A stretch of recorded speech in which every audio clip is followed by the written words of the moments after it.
And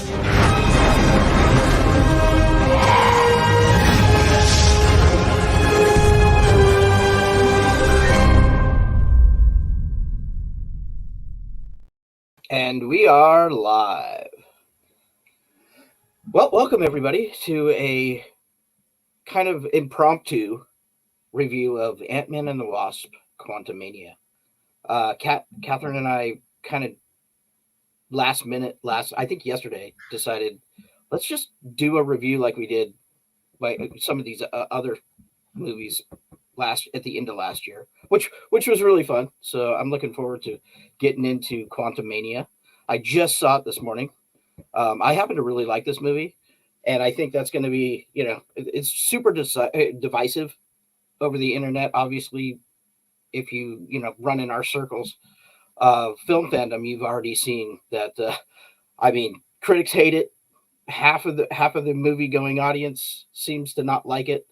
Although they are showing up in droves, and it looks like it's going to hit somewhere between 110 and 120 million opening domestic this weekend, which is better than both the first and second Ant-Man movies. First one, I believe, was about 57 million. I think the second one hit about 75 million plus, and this one looks to outdo that, which is good. You always, as a franchise, you always want to be on the uptick and not the down slope, right?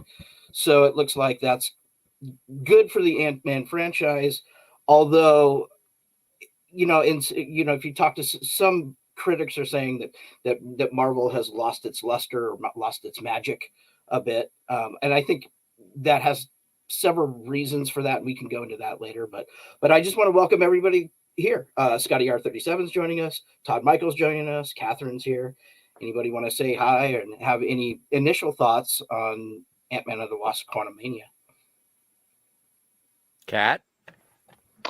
I thought it was really fun. Definitely the weakest of the three, though, and arguably easily the weakest visual effects job of any of the other Marvel films. Mm. Well, and you've seen it, Cat. Yeah, I've seen it. I am the only person in this panel who has not seen it, and I'm totally good with spoilers. So for anyone who is who has not seen, yeah, I'm willing to be spoiled. If you are not willing to be spoiled, please step away. But don't, please. We need the subscribe, hit the bell, do all those little things, all the things. But no, I am a big fan of any movie that is starring a character named Scott. Right. And so I was going to see it. My biggest thing is on Kermode and Mayo's take. There was an interview with Michael Douglas who said that the best way to see this movie was on hallucinogenics. And I was like, okay, so I'm fine. I'm fine. But I love Ant-Man. I have my little Ant-Man. I have my little Scott. Right. As I should. What is he doing? He's sitting down. He's not got a doing weird anything. Pose there. Right. Well, what do you want me to do? It's a little odd. It's a toilet pose. There we go. Better. He's got a big neck. Get that neck on him. Crazy. Anyway, no, I haven't seen it. I have heard that who is the gentleman who plays Kang? Jonathan Majors. I have heard that he does an exceptional job as the new Thanos. But I don't know what to expect from this movie. And I have, again, as Michael Douglas said, if you are on hallucinogenics, this is a good movie, which I think if you have to be on hallucinogenics, not a good movie. I don't think that's the case. I didn't find it to be. You have to be, on hallucinogenics. Not at all. To appreciate the movie. On the contrary, it might feel like you're already on it watching the movie. Right. It's got enough. It's a visually stunning movie. So that's adds to the fun. I walking out of Quantumania, I'm like, I had fun, and it was funny. It was funny in the right parts. In fact, I think I like this movie better than Ant-Man 2 for that reason. I had more fun with it, and not everybody got a joke. In Ant-Man 2, everybody had a joke. Half of them didn't land. I wasn't a huge fan of that movie. This one was better. It wasn't Jokapalooza. There was funny moments. In fact, I was surprised how many people were in the theater. My theater was almost sold out at first showing on a Saturday morning, which is, not odd, but not common either, right? Well, matinees are a weird thing. Right.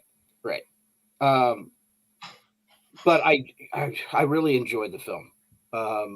Is it a perfect movie? Not by any means.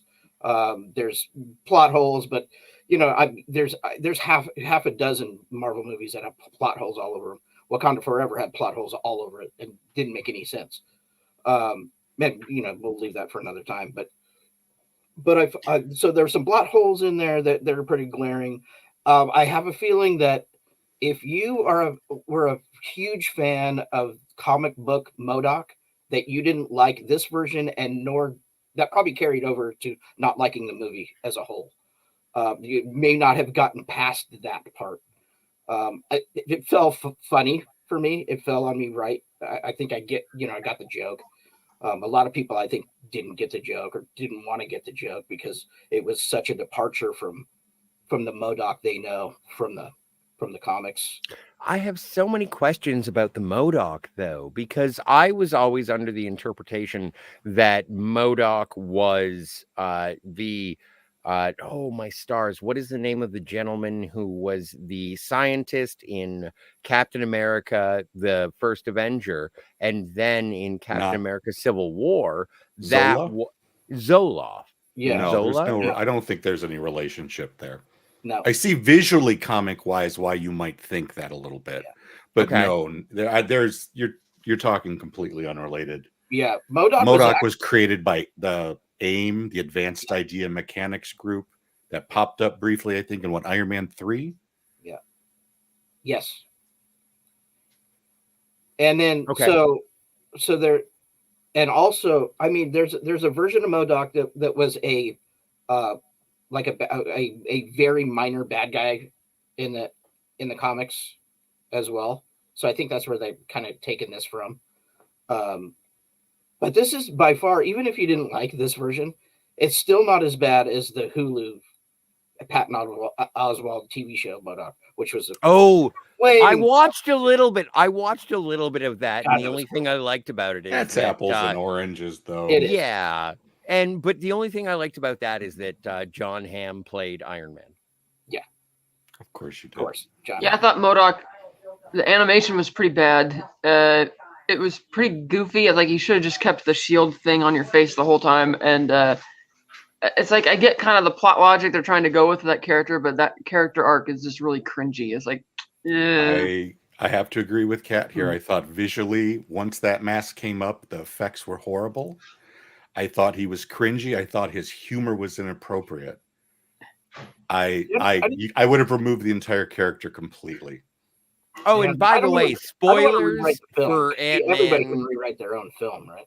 Spoilers for Ant-Man. I just did Wasp, not find it Quantumania. entertaining. Yeah. No, it was just too goofy and lame. Like, oh, you don't have to be a dick. You can overcome. Like, what the fuck is this? It's like, it was too... Can I bring that up? Yeah. We were in a theater with a lot of children. Right. I don't know if I felt appropriate as a father now with the whole throwing, don't be a dick, you're a dick around. I don't know why. That kind of was why I called it cringy humor.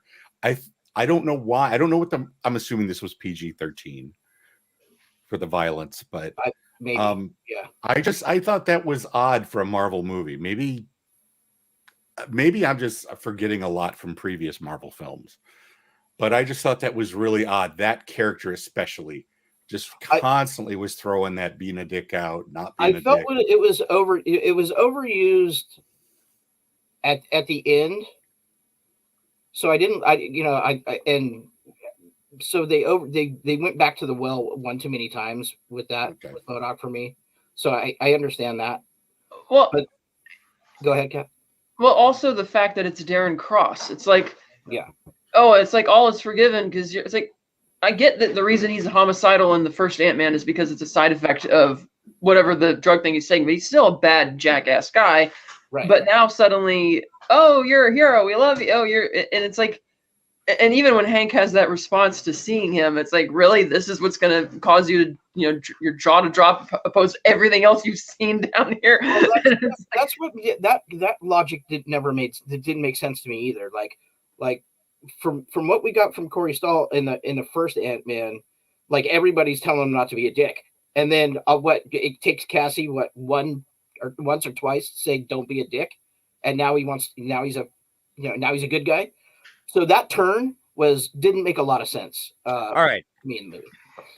Ladies and gentlemen, I would like to speak as the only individual who has not seen Quantumania. And first things first, Kat, may I smoke? Yeah, you're in another country, Scott. It doesn't matter. Thank you. Okay, so thank you. In Ant-Man 1, we have Scott Lang, who steals Hank Pym's Ant-Man suit. He defeats Darren Cross in terms of some sort of industrial power play. Yes? Correct. Then in Ant-Man and the Wasp, it is about the outside world trying to possess the Pym particles. Yes? Correct. And then we are in Quantumania, which takes place after. And Scott has come back from saving the world, right? Yeah, it's a few years after Endgame now. And he is enjoying the rewards of being an Avenger. He is an Avenger. Yeah. What's your point? My point is, as we are moving forward into Quantumania, we have Scott Lang and Cassie, his daughter, who is older now, and he has missed out on the formative years of Cassie. This is coming from a person who has not seen the film, but it is a situation where he is still having a relationship with Cassie, and Cassie has found a way to either scan or communicate with the quantum realm where not Hope, but Janet Van Dyne has been for a long time as she was rescued. What's this all building to? Well, no, it's building to Quantumania because the intersection of looking into the quantum realm is apparently Michelle Pfeiffer says, no, turn it off. Don't do that. Right. Yeah, so basically what happens, that is correct. She creates a way to map the quantum realm. I think they even use the Hubble telescope. So yeah, Hank said it was like the Hubble. Right. Like the Hubble telescope for the quantum realm. In so doing, she's sending signals. So she's communicating with the quantum realm, almost like a ping, like a sonar ping, right? So she's sending the ping out and hoping to map what comes back. So Janet's like, wait, no, shut it down. And that's what leads them to be, the machine goes awry, it power surges and boom, we're sucked into all of them are sucked into the. Yeah, don't think too much about the machine because when you start thinking about it, it doesn't make sense. Well, that's one of the other plot contrivances that, one of the big plot contrivances of the movie that Janet didn't know what they were building in the basement for all these years. Right. And that the minute that Cassie mentions it's quantum realm related, she doesn't shut it down. She just sits there and waits for her to turn the machine on before she says anything. As well as the fact that 99% of the problems in this movie would be resolved if Janet just told them about what was going on. Even when they're in the quantum realm, trying to find, because they get separated, and she's still not. 4 or 5 times she refuses to say anything. Right. Yeah, she keeps refusing to say anything. And so when you get to the Lord Krylar scene, the Bill Murray glorified cameo, and it's like, oh, he and Janet were freedom fighters against Kang, and he keeps referring almost like she's got this dirty little secret, like she did something bad aside from just leaving the quantum realm a few years earlier. And there is really no payoff to that because he doesn't come back because it's just a glorified cameo, and she didn't really do anything bad. Basically, the issue is that Kang showed up in the quantum realm. They tried to repair. She and him tried to repair the ship. It didn't work. She found out who he was, and makes it such that he's stuck there by blowing up his like quantum drive or whatever, so he can't leave. And that seems to be the only reason that everybody else in the quantum realm hates her, because she prevented him from leaving. And as a result, he's decided to make his tyrannical empire here rather than elsewhere. And Hank kind of reasons that, where they're saying, well, you couldn't have known who he was or what he was doing. But it still, the vibe throughout the movie seems to be that she's, facing this demon from her past, or like she's got some evil secret. And it's kind of like, not. Yeah. It's not. How do you mean it's not? I mean, because she didn't really do anything bad. That's because her sabotaging the rebuilt quantum drive did not enable Kang to create his empire there. He could have done that anyway. He just didn't want to stay in the quantum realm, and so he and her were working on this makeshift lab to repair the quantum drive in his ship so he could get back to the multiverse. And because it's like a neuron drive machine, once they finished repairing it, she's able to see his thoughts when touching the machine, and she's able to see that, oh, you fought the multiverse war against your variants and killed all the Avengers and all this other stuff in these other timelines for thousands of years. And so she uses one of her weapons to blow the thing up so he can't leave. And he's really pissed off. And so she kind of goes underground, if you will, uniting with the other civilizations down there in fighting Kang as he builds this grand empire of a bunch of automatons who are frankly really weak sauce compared. It's like Tony and Bruce build these really formidable Ultron robots in a few years at Stark Tower, and Kang has had 30 years and all this technology in the quantum realm, and his automatons are like these really pathetic. Like you tap them in the glass and they just kind of fall over like paper people. It's like, really? And again, as a person who is not concerned with spoilers, from what I understand is that when Janet was in the quantum realm, she met up with Kang and sort of cooperated for a little while until she found out that Kang was... like I said, she helped him because he pretended to be some innocent traveler who got stuck there, and he plays her like a fiddle that way until it's repaired, and he's like, hey, even after she finds out, he's like, hey, I could take you back home, He offers that to her, but she won't accept it, and she just blows the thing up, and he's stuck there. But and that apparently is the connective tissue with Loki season 1, and they didn't make it as clear. Like you have to actually think about it, but it is there. It's like because in season 1, He Who Remains explains to Loki and Sylvie that he is a variant, one of many variants of himself, who created a pocket dimension to create the Time Variance Authority to manage the multiverse, to keep all of his variants in line by preventing them from interacting with each other. And he tells Sylvie, like, told Sylvie and Loki, if you kill me, that's going to end, and they're all going to go to war. And they didn't listen. She killed him. I find that a detriment to the film itself. Is that if I have to know about Loki season 1, you don't. Well, that's okay. Makes sense you do, because what happened is when Sylvie killed him, that all the timelines started splitting because Kang the Conqueror, the variant in this movie, started traveling to other multiverses and coming into conflict with the Avengers and his other variants. And that whole thing you see on the TVA's computers where that's the multiverse war that happened for thousands of years. And because He Who Remains was gone, all the Kang variants were able to create the Council of Kangs in its own pocket dimension for the specific purpose of dealing with the Conqueror. They defeated him, exiled him to the quantum realm.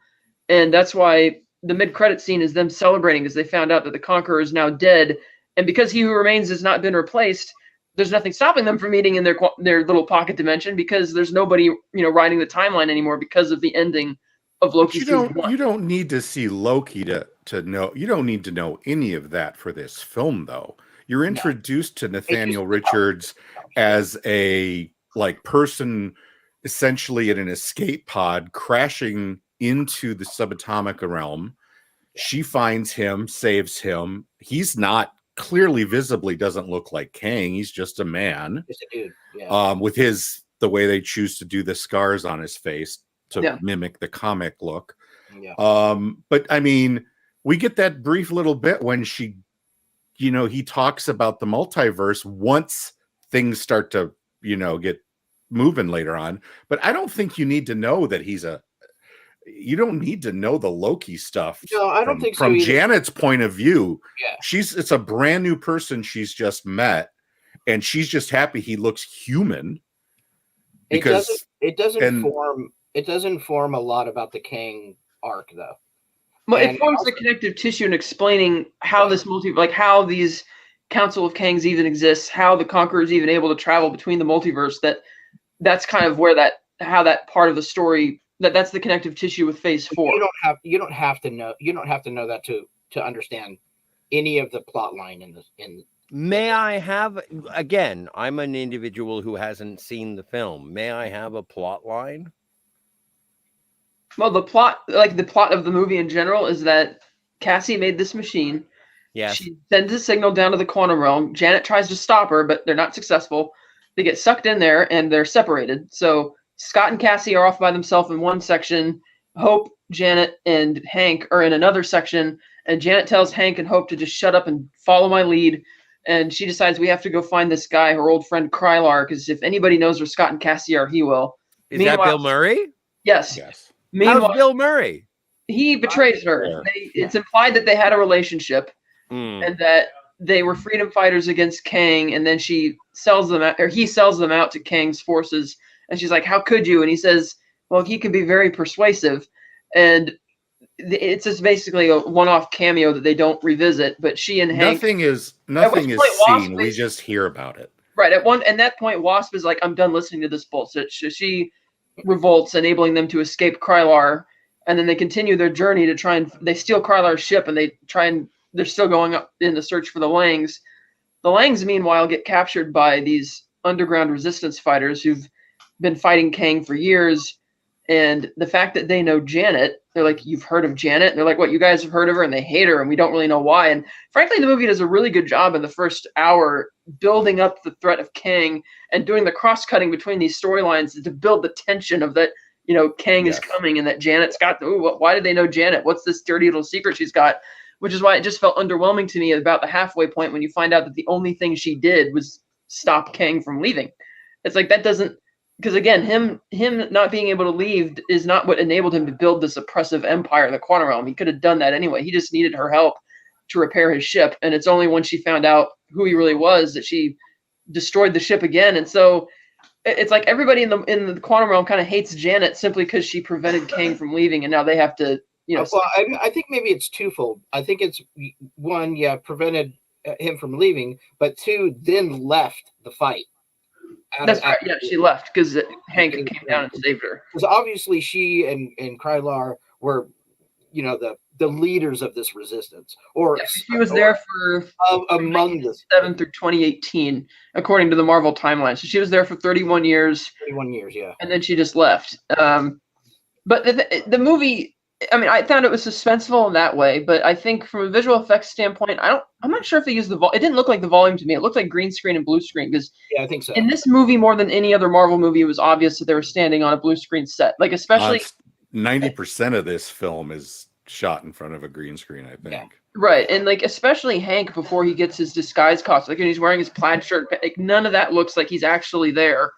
And I'm guessing that's kind of what Michael Douglas is probably referring to when you need to be on hallucinogens, because if the whole movie was shot on blue screen and green screen and all they have to go off is like concept art, it's like you have to be completely out there as an actor to be able to kind of respond. And that's why I didn't think that him and Cassie or Hope really had any reaction to the Quantum Realm, even though they haven't really been there. I mean, Hank was there a little bit in the Ant-Man and the Wasp, but it's like Cassie and Hope seem to have no reaction to the fact that they're in this amazing, insane place. And I'm guessing that's partly because the whole thing, again, is shot on blue screen and green screen. And so it's like, and is your director doing a very good job of conveying that? I mean, and Wasp, for that matter, she doesn't really have much reason to be. She has no purpose in this film. None. There's no like Evangeline Lilly has no.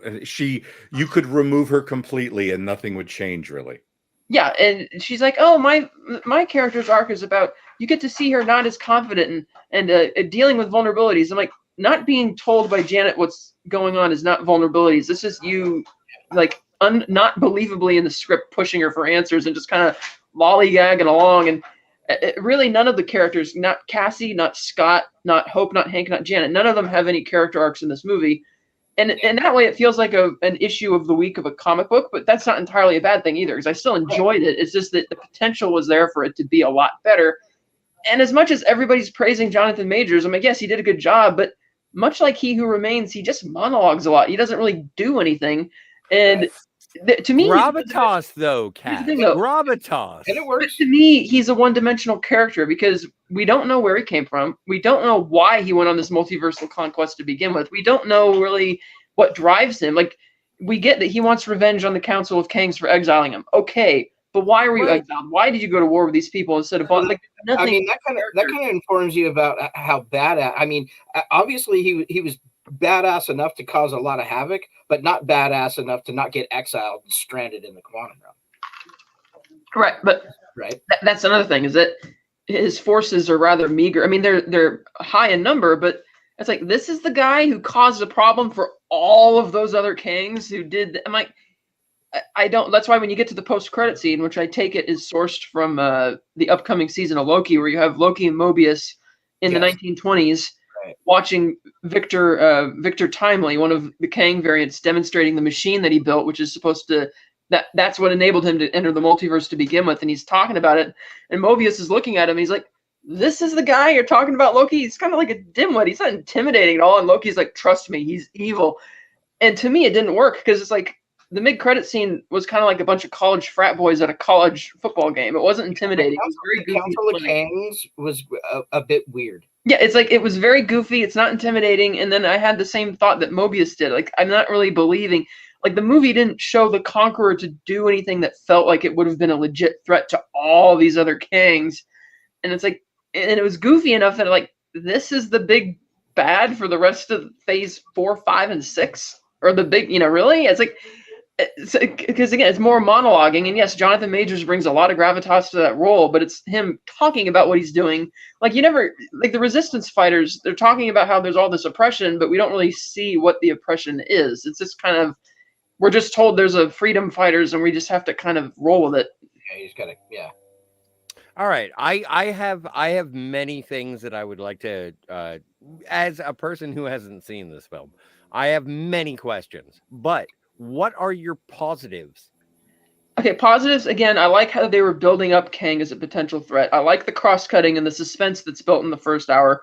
I like the world building that's going on, even though it doesn't quite go anywhere. I like that What are the world buildings that are going on? Like we get to see the different a lot of the different civilizations down there. We get to see Kang's his whole dynasty really inside the quantum realm. We get to see Scott and Cassie. Their whole conflict is that Kang catches them, and he basically makes in the movie. I think the trailers made it sound better, where he was going to offer Scott the opportunity. It's like, hey, you want time back with your daughter because you were gone for 5 years, and before that you were in prison, and like I can give you that. And I thought that would have been a more interesting.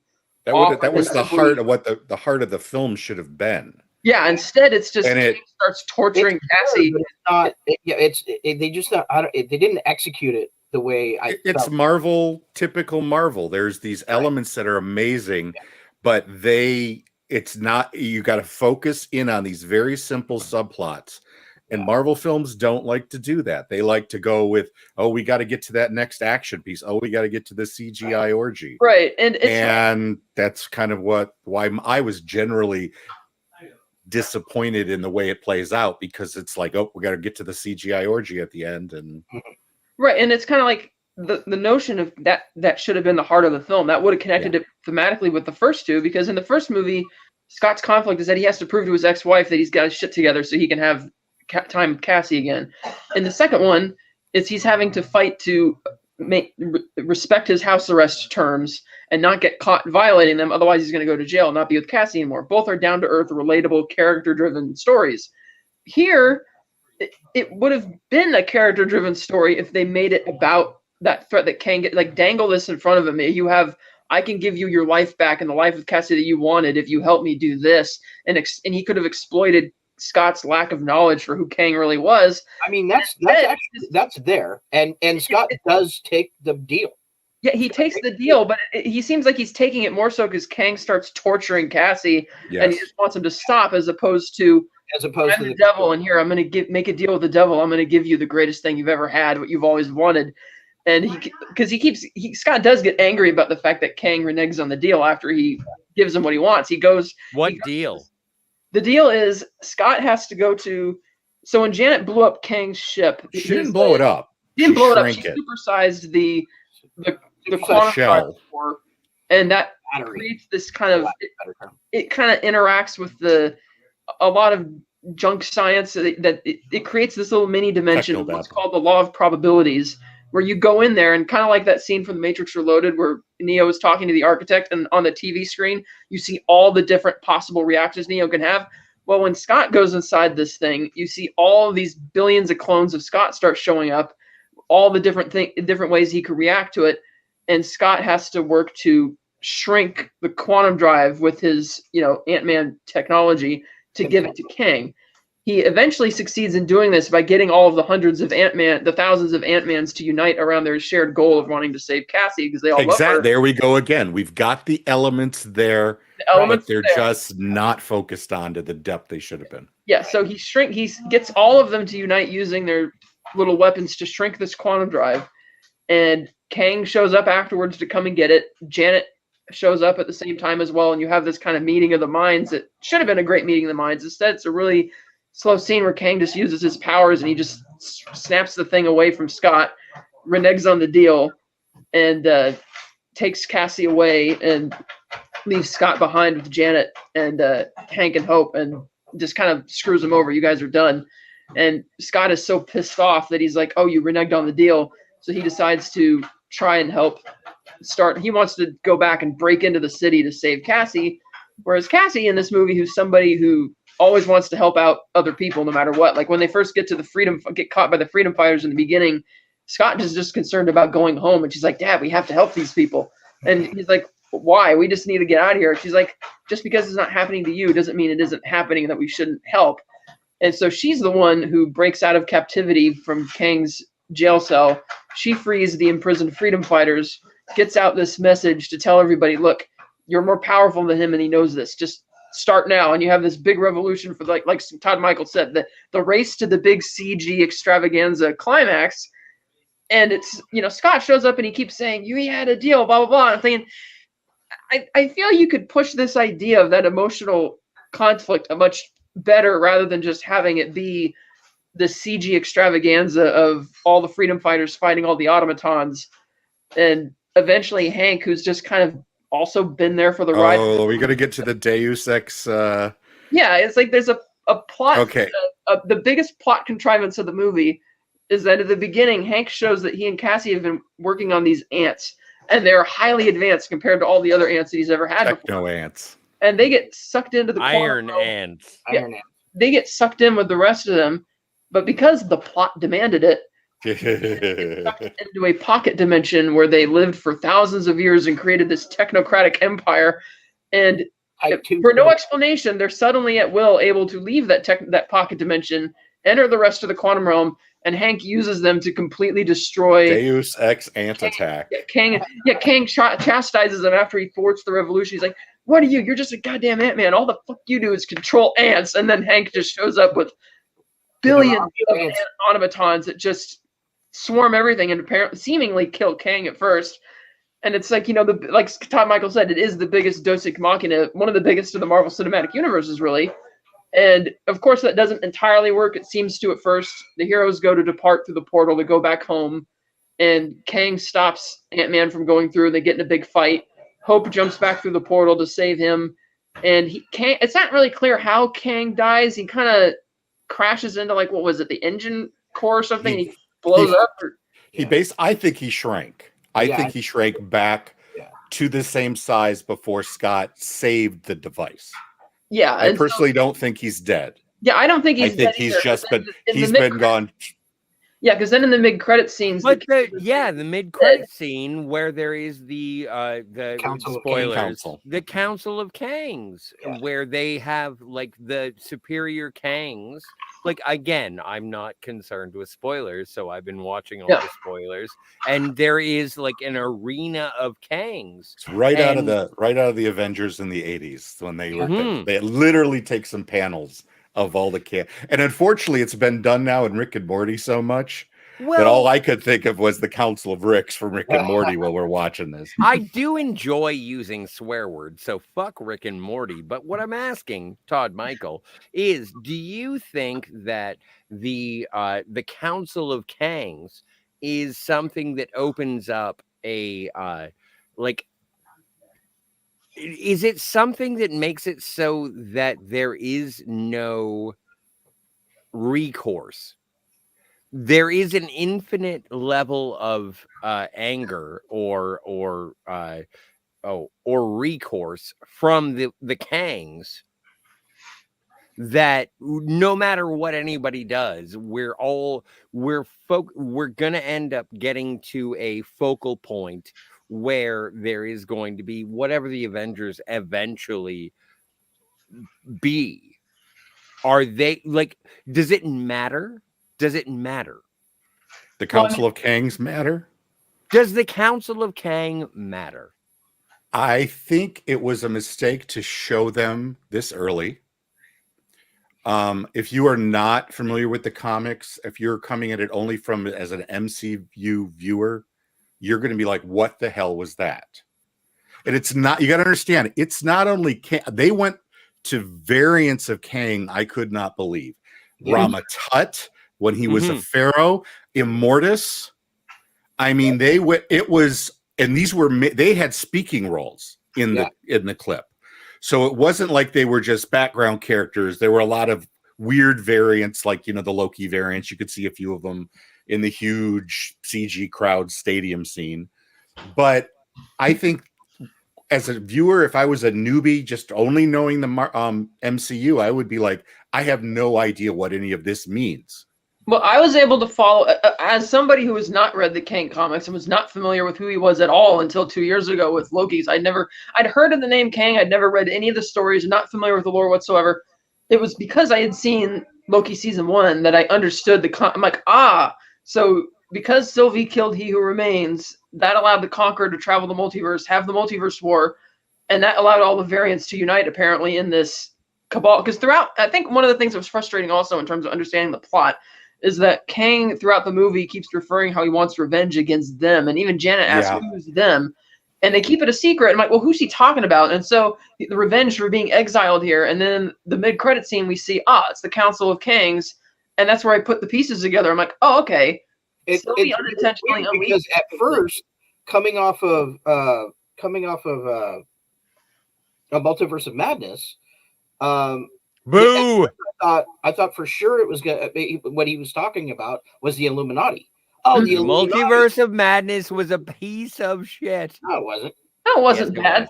It wasn't. It was a much better movie than the fans give it credit for. It was bad. Yes, it was. But coming off of that, I thought he was talking about the Love and Illuminati. Rocket. Yeah, I haven't seen Love and Wait, Rocket. let Steve Love and finish. Thunder. That's fine. I finished.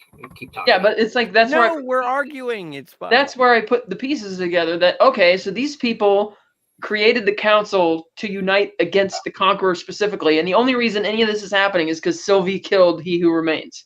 Right. Had she not done that, Kang the Conqueror would not have been able to travel the multiverse and start this war. The Council of Kangs would not be able to exist because they would still be stuck in their timelines, since He Who Remains would be authoring those timelines, and since he's not doing it anymore, that's what caused everything to go fucking haywire. And so that's how I was able to put the pieces together. But I had to think about that after I left the theater, because when I saw the Council of Kang, I'm like, where the hell are these people existing, and why are they here, and who are they? And I thought, I'm like, oh, that's it. And then it's like, okay, so they could have explained that a bit better. And I take it in Loki season 2, but I don't mean to be rude, but I would like to acknowledge the chat, and I would like to say thank you for everyone who is here. I would like to say hello to Sci-Fi Nation. Thank you, sir, for being here. Skogly, you're always been a supporter of the channel, and thank you. Captain Infinity, no matter we do enjoy. And Mega Reacts, who is also a new subscriber to the channel, and thank you for being here. Plot holes, says Captain Infinities. That's a no from me. Yeah, but I don't know. I don't know where you stand on the Marvel Universe, Captain. And I think it depends on your mood. If you're going into this movie already hating Phase 4, and I'm just going to sit here and be as analytical as possible, and I don't be apart. Steve, listen to what I'm saying, Scotty, please. I will. You interject. Yeah. If you go into the movie like that, you're not gonna have a good time, because there are plot holes. There's some homework. there could be homework as Kat described. So if you're going into it like that, yes, that's probably going to be a no for you. But if you're looking for a fun ride, kind of a summer popcorn blockbuster movie, shove popcorn in your face and just have fun, like I said, the reason why this landed for me, it was fun and funny. But do I acknowledge there's plot holes? Yes, there's plot holes. Just like Wakanda Forever, plot holes all over the place. I never saw it because but it is fun and funny, and it's funny in the right places. Not everybody gets a joke like in Ant-Man 2, which is cool. Not Brian. Horrible. Brian says evening all, and I'm gonna keep going. Admiral Teague says, I can't believe the Kang we saw in Loki could ever frighten anyone the way he was presented. You know what? I liked John Majors in Loki. I liked Loki as a show. Me too. I'm a fan. And I like that. I like both renditions so far. And even a couple of the other ones we saw in the little post-credit scene. But so I've liked everything that Jonathan Majors has brought to each variant that we've seen so far.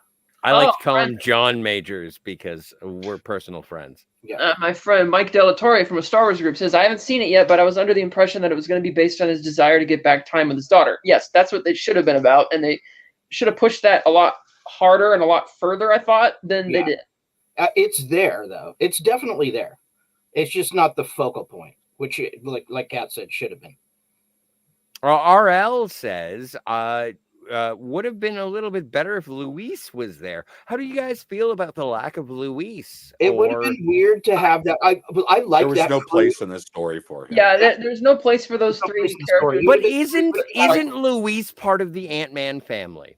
Yeah, yes, and that's what I was gonna say. That's one of the other reasons I don't like this movie as much, because it doesn't feel like an Ant-Man movie. It's like it's basically a plot-driven film, which is a springboard for the Kang Dynasty. Right. And because the mechanics of that involves the quantum realm, they decided Ant-Man should be the protagonist for the story. But it doesn't feel like it's an Ant-Man movie. In fact, and I did miss those three characters. And that I will say though, one of the things I do like is that the Van Dynes are not condescending assholes to Scott anymore, which kind of annoyed me. They were doing that in the second movie. That was a nice improvement. That they're like a better family unit now, which I liked.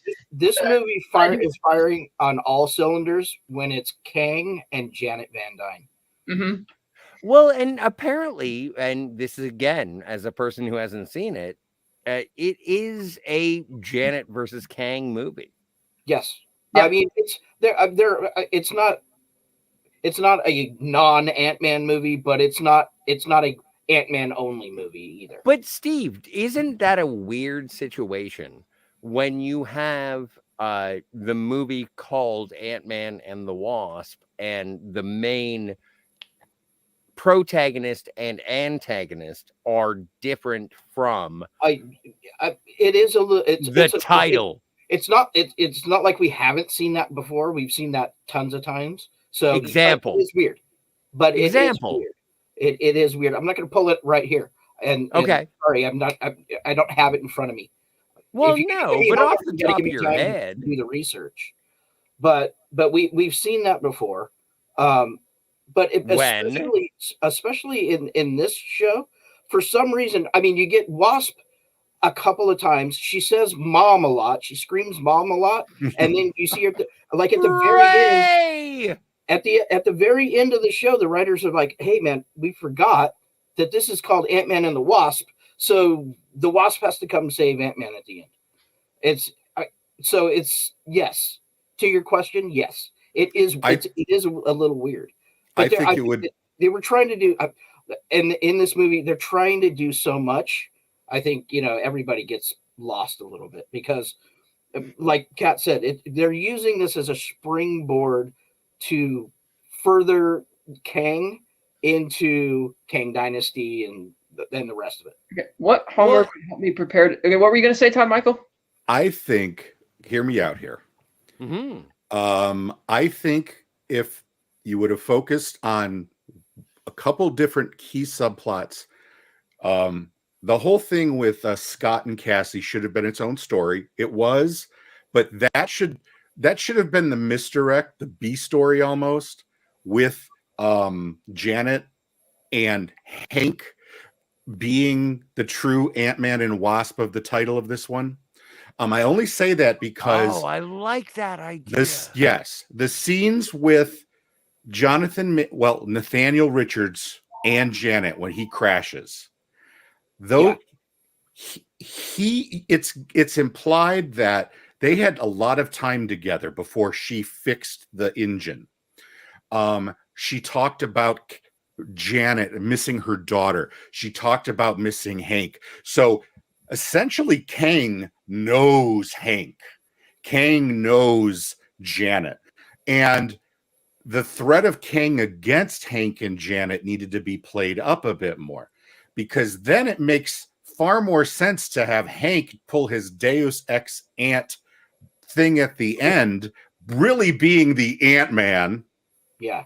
And while, not taking anything away from the Scott Cassie story, which is the real heart of what it could have been, but bringing our true only adventure we will see with Hank and Janet, the original Wasp and Ant-Man, I think that could have worked well, because like you guys said, Kang's antagonist is Janet. Yeah, and I totally felt that way.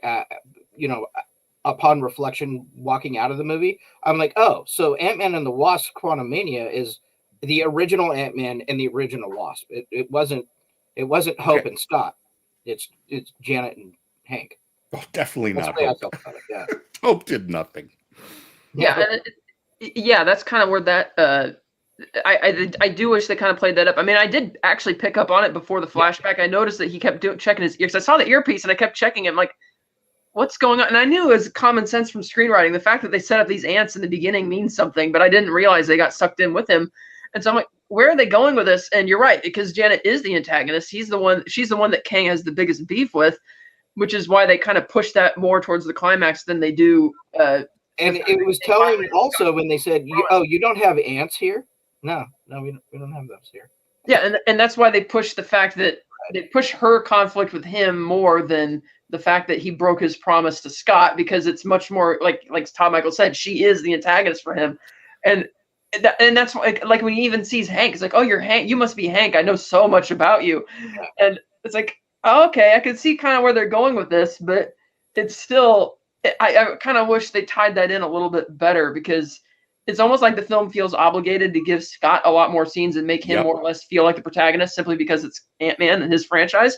Yeah. Even though Janet's the one keeping secrets, Janet's the one who has the history here, and of course they have her not say anything because the script doesn't want to focus as much on her. It's like, we want the focus to be on Scott. It's the same thing we saw in The Last Jedi, where, oh, let's knock Leia unconscious for a third of the movie or half the movie because we don't want her taking away Luke's thunder because this is Luke's movie. And it's kind of the same thing here. It's like, Janet is the person we should be talking to, because if she just spoke to them, that would have solved most all of the film's problems. But they just kind of arbitrarily keep her silent throughout. I do have a question, because there has been some conversation in terms of where the phases of Marvel have been going. And the first phase of Marvel was getting the Avengers together. And then it was about the Avengers working together and then being sort of broken apart, and the adversarial relationship between them. And then the third phase was how they got together again to defeat Thanos. And now that we have seen the fourth phase, which did, and you can disagree with me, did nothing except for establish the multiverse, which means that there are no stakes, no one dies, and everything is fine. Right. And then we are now, this is the fifth, and please, now we are moving forward in terms of the fifth phase of the Marvel universe. Are we looking at a situation where the multiverse is the thing that everyone is paying attention to, as opposed to a true villain. Now, I've heard that. I have an answer to that. I have a feeling that the Kang dynasty is going to demonstrate to the powers that be that this multiverse tampering thing is dangerous and is going to put us. I don't think Marvel is going to go down the multiverse hole in phase 7, 8. I think that's the phase 5 and 6. The multiverse saga is going to end all of the Marvel Cinematic Universe's dealings with the multiverse because of all the chaos that Kang is going to cause. Now, in response to your point about phase 4 not having a point, I would argue phase 2 had no point either, because Iron Man 3, the Winter Soldier, the Dark World, all have no bearing on the Infinity Saga. I mean, the Dark World. Oh, but 2 was about breaking them apart. Right, but it wasn't, because that happens in Civil War, which is the start of phase 3. Age of Ultron is a self-contained story that has nothing to do with the Infinity Stones. Iron Man 3, it's like Shane Black didn't get the I disagree. But here's the thing. Tony Stark in Iron Man 3 basically ends his journey as Iron Man, which is why he doesn't show up to help Steve in Winter Soldier, because he's destroyed all his suits, everything's done. It's like that. It's like Shane Black didn't get the memo that he's supposed to come back in a later movie, because they never explained why Tony reneged on his promise to Pepper and started building all these suits again. It's like what they had a good. I mean, because Iron Man 3, in a way, if you look at the character arc, it's a great character arc exclamation point for Tony, but there's no connective tissue for the rest of. It's like saying you're done, and it has nothing to do with anything else in phase 2. Same thing with the Winter Soldier. It seemed like there were going to be major implications of Hydra being a part of S.H.I.E.L.D. It has nothing to do with anything, because it doesn't. There's no reverberation from that. Then we get to Guardians. In a way, I kind of consider that a phase 3 movie, because the first 2 Guardians take place within 3 months of each other in a completely different galaxy. So it's like its own thing. And then Age of Ultron, it's a self-contained story. And even the Russos said that mid-credit scene with Thanos made no sense to them, because it's like that conflicts with what we're writing. And obviously Joss Whedon didn't talk to them about that. So really, and it's so weird that at the end of Age of Ultron, Thor's like, something's going on. I have to go do that. Like, what gives you the idea that something's going on? Like, there's no reason. It's like a line that's there for the sake of the Infinity Saga, even though nothing in phase 2 really has anything to do with that. There's no like, tell me what the connective theme and tissue is of phase 2. It's a weird argument, because you're saying that that breaking apart of the Avengers, which doesn't happen until phase 3. Well, no. Civil War is a phase 3 movie. That's what kicks off phase 3. Yeah. Phase 2 movies consist of Iron Man 3, Thor: The Dark World, The Winter Soldier, Guardians 1, Age of Ultron, and the first Ant-Man. Well, but even Civil War does that's make again it that's a so phase, that that's phase 3. Civil War does, or not Civil War, Winter Soldier does make it so that Captain America is sympathetic to a villain. What does that have to do with? Well, it has. Saga? Sorry, with the Infinity What does that have Saga, to do with the rest of phase 2? Well, it's a more personal. But that's what I'm saying. That's my point, though, Scott. Those films are individual character things for those characters, but there's no interconnectivity between those movies. So I don't understand. To me, it seems kind of asinine that when phase 4 came along, everybody's having a conniption because not all of these movies are tying together. It's like, well, they're closing off certain characters. But the entire basis of the Marvel Cinematic Universe is the interconnectivity. Right, but here's the thing. In phase 1, there was, other than the implication from Nick Fury that they were going to eventually form the Avengers, story was its own individual story. Like, be honest, how many people, before finding out what YouTube critics and other critics said, how many of them didn't get out of their seat when the end credits of Iron Man started rolling to see Nick Fury show up at the end? They didn't care. They thought it was a good movie. They had fun with it. All of a sudden now, when we get to phase 4, everybody's freaking out that they don't immediately know exactly what's going on. And it's like, I would argue that even though phase 1, we knew that the Avengers were eventually going to get together, we didn't know what the story was going to be yet. We didn't know who the villain was going to be. We didn't know what the overarching narrative was going to be until the Thanos stuff shows up in Avengers 1. But people still had fun knowing it was going somewhere. Whereas in phase 4, it's been, the theme obviously is grief and loss, but it's also introducing new characters and closing off other characters' storylines. And then it's not until Loki season 1 that you get the introduction of the big bad, which is Kang. And then Ant-Man and the Wasp: Quantumania is now springboarding that going forward. Now, I agree it's arbitrary to say that Wakanda Forever is the end of phase 4. In a sense, Quantumania is the end of phase 4, because that's how we're seeing this is what the big threat is going to be. Sort of like how phase 3 stupidly said that Spider-Man Far From may. Home was the last movie, even though If I may interrupt, what? The problem with Wakanda Forever is because of the X factor of the loss of real world. Yeah. And so it doesn't. I think that Black Panther Wakanda Forever is more of a funeral for Black Panther than it is anything else. Yeah, but that's what I'm saying though. It's like going back. It has nothing to do. Black Panther Wakanda Forever has nothing to do with the MCU. Yeah, neither. It's setting up the Ironheart series. Well, and Right. you know what? And that is an entirely different thing, because there was a moment, and I'm going to quote Jeremy Johns, but I'm going to say that there was a moment in time where actually doing something in the Marvel Cinematic Universe in terms of building something to overcome the odds was within the storytelling, as opposed to the real world being like, all right, this is what we're doing. This is what we're doing to forward the story, as opposed to representing the characters that were a part of the Marvel universe. I have What's not. your point? I'm really scrambling to find one. The final point I was making is that in terms of how arbitrary some of these phases are, for all intents and purposes, Endgame is the end of Phase 3, but they stupidly say that Far From Home is the end of Phase 3, even though it takes place several months later, ends on a cliffhanger where No Way Home literally picks up at the exact same scene. So there's literally no logic whatsoever thematically saying that that's the end of Phase 3. The only reason they say that is because Far From Home was released within 3 months of Endgame, and so, we'll just say it's part of it. But it's a completely arbitrary thing. Again, going back, if you look at the Infinity Saga as a whole, yeah, you can see character development works, but as individual phases, what does Phase 2's overarching storyline represent? Nothing.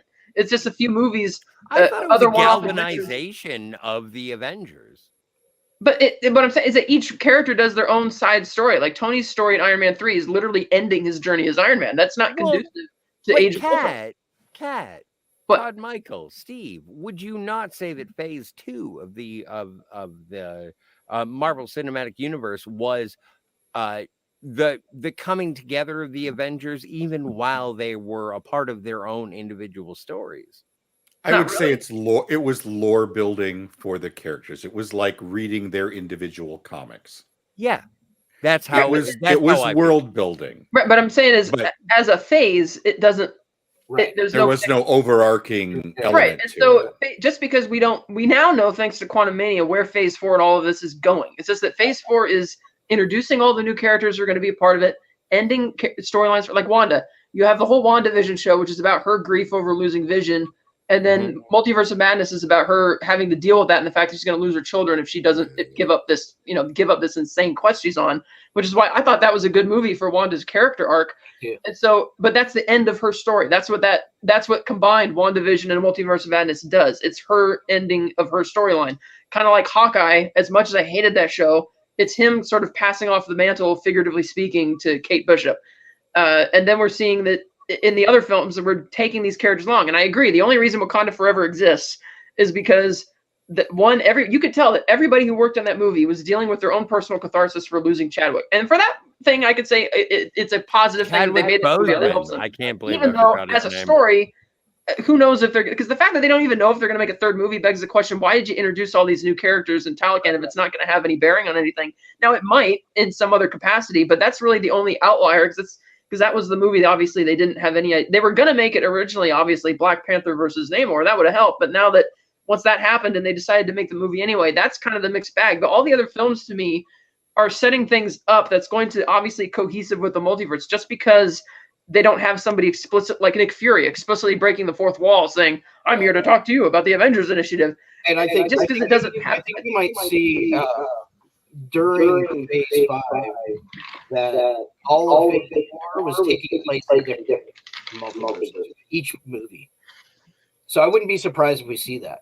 Yeah, I think it's all going to tie in, and that's, and like I said, I don't think Marvel's going to pursue the multiverse after Phase 6. I think it's going to be, like they said, this is the multiverse saga, and once it's done, I think it's going to be done. And my question is, who is going to be the leader of the heroes, so to speak, is going to put their foot down and say, we're done with this whole, like, we have to stop this multiverse bullshit. Like, who's that going to be? And I'm really curious. So that's something I'll be intrigued to find out. Which is why the next Marvel project I'm honestly really excited about on the TV side of things is Loki season 2. Yeah, me too. I was a fan of season. Yeah, well, and okay. Yeah. So Scott Lang wins, right? More or less. More or less. Well, there's a funny scene at the end. Tell me about the less. Well, there's a funny scene at the end when they get back to Earth where he's walking along, he's enjoying himself again, and he starts thinking, oh, wait, Kang warned me that if I stopped him, something horrible was going to happen. And they play it for laughs, but he's actually thinking for a minute, like really solemnly, like, oh, shit, maybe something bad is going to happen. I'm going to cause the end of the universe. Right. Kang warns him about the same thing that He Who Remains was trying to warn Loki and Sylvie about, and they didn't listen. And Scott apparently didn't listen either. And even though that's not to say that he should have allowed Kang to leave the quantum realm, because Kang's evil too. Right. But Scott thinks about that, like, oh shit, did I fuck up? And he's like, oh no. And he goes back to being silly. Like the prologue and the epilogue, which both take place in the real world, are the only parts of that movie which felt similar to the first two Ant-Man films in terms of the humor and the charm. There's even some fun cameos in there from other people and other YouTubers, like, hey, but the whole middle, the whole body of the movie is something very different. Understand, Scott, you are literally thrown into quantum realm within first 7 to 10 minutes of the movie. Michael, I thought that was one of the charms of the movie. I'm really glad that we got to the concept you got to the meat of what they were trying to quickly. Very quickly. The first 5 minutes or so, you get like Kat said, you get a cool little epilogue, and then bam, we're going. Which I like. I really like that. It was like, it's like, you got that little touch of the first two movies at the beginning, then you got full on like Kirby weird, comic book movie in the middle, and then a little tag at the end, epilogue for that kind of brought us back to the first two, the feeling of the first two movies. Now I want to ask you guys a question. Do you think Scott should have died? I think I should have. I think the fight with Kang, that I think him sacrificing himself would have left this film with a very different feeling of satisfaction with the character. They're already building up his daughter to become his replacement. We know that. That's what happened in the comics. She's become stature. So I just think that there were no real stakes in this film for the main characters. Their plot armor was so hard. Their plot armor was so severe that there was no fear that anything would happen to any of them. And so that's why I think it felt a little disappointing for me that there were no real stakes. Oh, there's these cosmic stakes out there for phase 6. Right. Yeah, I don't care about that. I care about what I'm watching on screen now. And it was kind of, Deus Ex Ants, boom, boom, boom, CGI craziness, and then a fight that had some meat to it, that really, because it could have been all about the fact that Kang lied to him, because they kept bringing up the whole thing. You lied to me about sending him home once he brought the thingy, the MacGuffin. That or even Hank. What if Hank died? Does Hank die? No. I think it would. I don't think that would have helped as much. I mean, if they had pushed the whole thing that Little Uncle Ben would have been cool. If they had pushed the whole thing of Janet's got a secret, the fact that she had this past relationship with Bill Murray's character for the last 30 years or whatever, and pushed it more as a thing that Hank would have reasons to be upset with her, but he actually forgives her and sacrifices himself for her, that would have been a nice character. That would have or Kang killing Hank as a means to truly upset Janet. That would have been something to deliver on that emotional beat that's not there. Yeah. Well, are there emotional stakes in the MCU at this point? No. Oh wow, that was rather I think reactionary. there are. I don't think so. For me, There are- Like, are we personally, just? for me Is personally. it a matter of moving? It's forward in entertainment. the It's all entertainment, and I don't So think is it's this your. bubblegum pop? Is the MCU just bubblegum pop? As opposed to what? I won't disagree with that statement. As opposed to what? Well, I'm just saying, like, are there stakes in the MCU? I suppose is the basic way that I can explain Well, it. you Are answered there stakes? Scotty. You answered your own question earlier about when they introduced the multiverse, the stakes go away, and it doesn't really matter. I mean, if based on your statement, once there is a multiverse and the stakes go away, why as a person who hasn't seen, I haven't seen it, why should I care? Well, one, because not every character can. They say there's no stakes, but it's like, contrary to that, how many characters can you name that can actually jump between the multiverses and replace somebody that they've lost? They can't do it. So just because there is a multiverse doesn't mean there's no But stakes. that's not an answer to my question, Kat. But My it is. question You're saying the reason there's no. but if there is a multiverse and there are You're saying that the reason there's no stakes is that if somebody loses something, it doesn't really mean anything. There's another timeline where everything exists anyway. That therefore there's no real sense of loss if they're there. But as I've just mentioned, other than Kang, nobody else can really travel at will between these multiverses anymore to replace anybody that's gone. Like, but if somebody dies, from what I understand, that is the Like- threat that Kang feels, is that the Avengers, the Earth-bound heroes, they have touched the multiverse, from what I understand. And so they are, and by they, I mean all of the Kangs, they are like, well, if they can do it, then we must stop them. And okay, Todd Michael. Kang clearly states, he says, I have killed so many Avengers in my time, I can't keep track of who you guys are anymore. So from his perspective, the Avengers are nothing. So that's clearly stated in the film. So what are the stakes? I don't know. Are there stakes? Wagyu. The stakes. Stakes in this movie are the threat of being trapped in the quantum realm forever.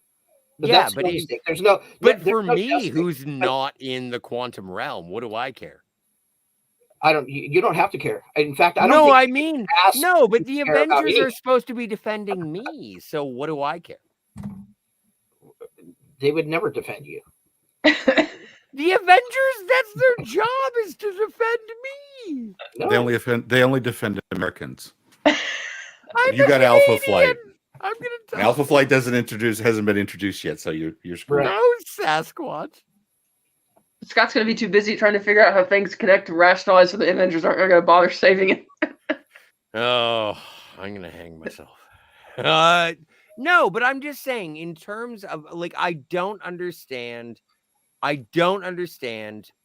if Scott and the Ant-Man family went to the quantum realm, they met up with Kang, and Kang is interdimensional, multiple timelines, and they've all decided that, like, who is there's a Gwen Stacy, there's a Peter Parker, they're like, I don't know.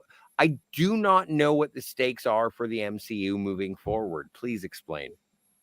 Well, I think, like I mentioned earlier, the stakes are that now that He Who Remains is gone and the Conqueror is dead, the Council of Kangs has decided that because these Earthlings have touched the ability of the multiverse, let's just go for it. Like, nobody's going to stop us. Let's just take over. And you're going to see the threat, as I mentioned, is going to be the Council of Kangs is going to wage war on the multiverse, mainly the main timeline where the MCU takes place. And that is going to cause the Avengers to get the idea in their head that this multiverse bullshit has to stop. Like, whoever's been fucking with it, doesn't matter what the multiverse allows you to do. Doesn't matter how terrible. If another Thanos comes along and snaps everybody, we cannot play with this multiverse shit anymore. And through the Kang Dynasty and Secret Wars, I think you're going to see them close the book on the multiverse use of the multiverse in Marvel as a thing. I think it's going to be the end of it, and we're going to get that from the Kangs coming to coming to Earth or coming to the time, and whatever the hell they're going to do is going to be so bad that the powers that be are going to decide this is it. We're no more multiverse. Doesn't matter all the wonderful things we can grant ourselves by just plucking new people from the multiverse to replace old ones. Doesn't matter that we can go kidnap Tony Stark from another dimension to replace the one who died on Earth in the main timeline. It's like, we can't do this shit anymore. Full stop. And then we're going to get back to just the one timeline story. I think that's where they're going with it. Well, there have been announcements in terms of the future stories that are going on. We have the Kang Dynasty, which was evident in the post-credit sequence in terms of having an entire arena full of Kangs. Right. We are looking forward to the infinite nature of the battle that is going to be happening. There is going to be a Secret Wars. I don't know what that means. Yeah, and which is separate, right? Because that's main timeline. Well, we don't know. At least we don't know.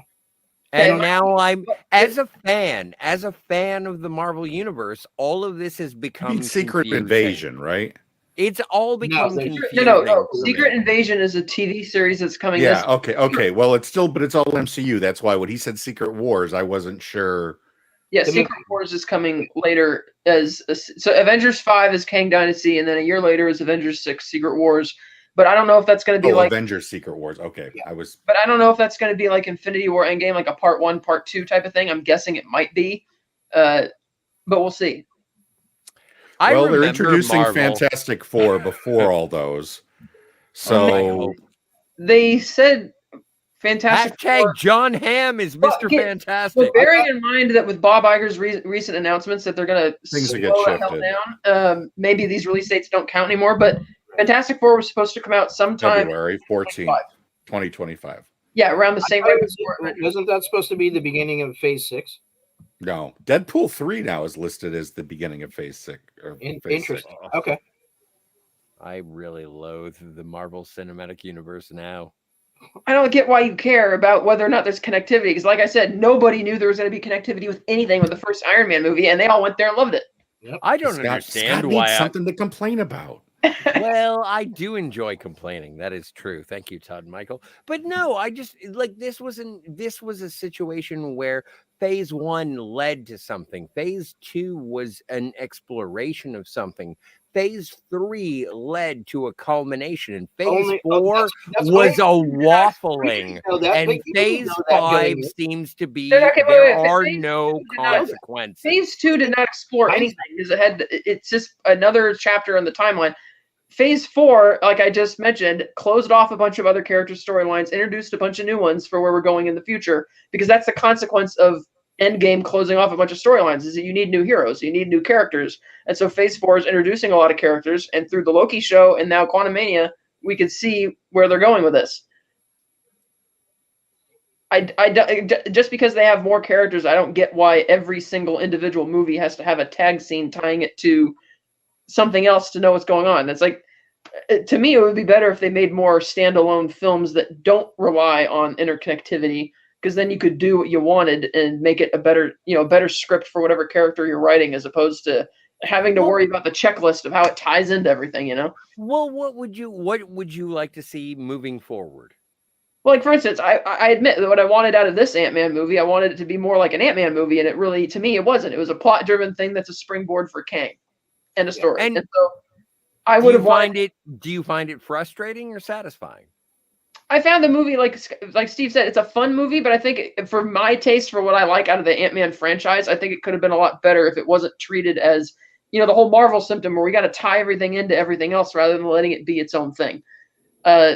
So the thing I'm looking forward to most, again, is Loki season 2, because that undoubtedly is clearly going to tie in more of whatever the hell's going on with Kang in the TVA. I'd have to check their release calendar, double check what their future films are. Guardians 3, I'm really looking forward to, because that looks like that's going to be a lot of fun. You know what? I'm not going to pay attention to Guardians 3 until I see the soundtrack. Everybody, that's pretty hyped at this point for the soundtrack. But to me, I've never really cared about how does one relate to like, remember how The Incredible Hulk, that's a movie where they kind of treated it like the unspoken of stepchild for years. Like they literally made a short film called The Consultant to explain why you weren't going to see Abomination again. And then they got rid of Betty Ross. They made sure not to have Bruce Banner and Thunderbolt Ross in the same room anymore going forward in the MCU. And and Hulk's origins are the only ones that are revisited in the first Avengers movie. When Steve's on the Quinjet and he's looking at the computer and then Coulson explains to him what it is, because it's almost like they wanted to ignore the fact that that movie ever existed.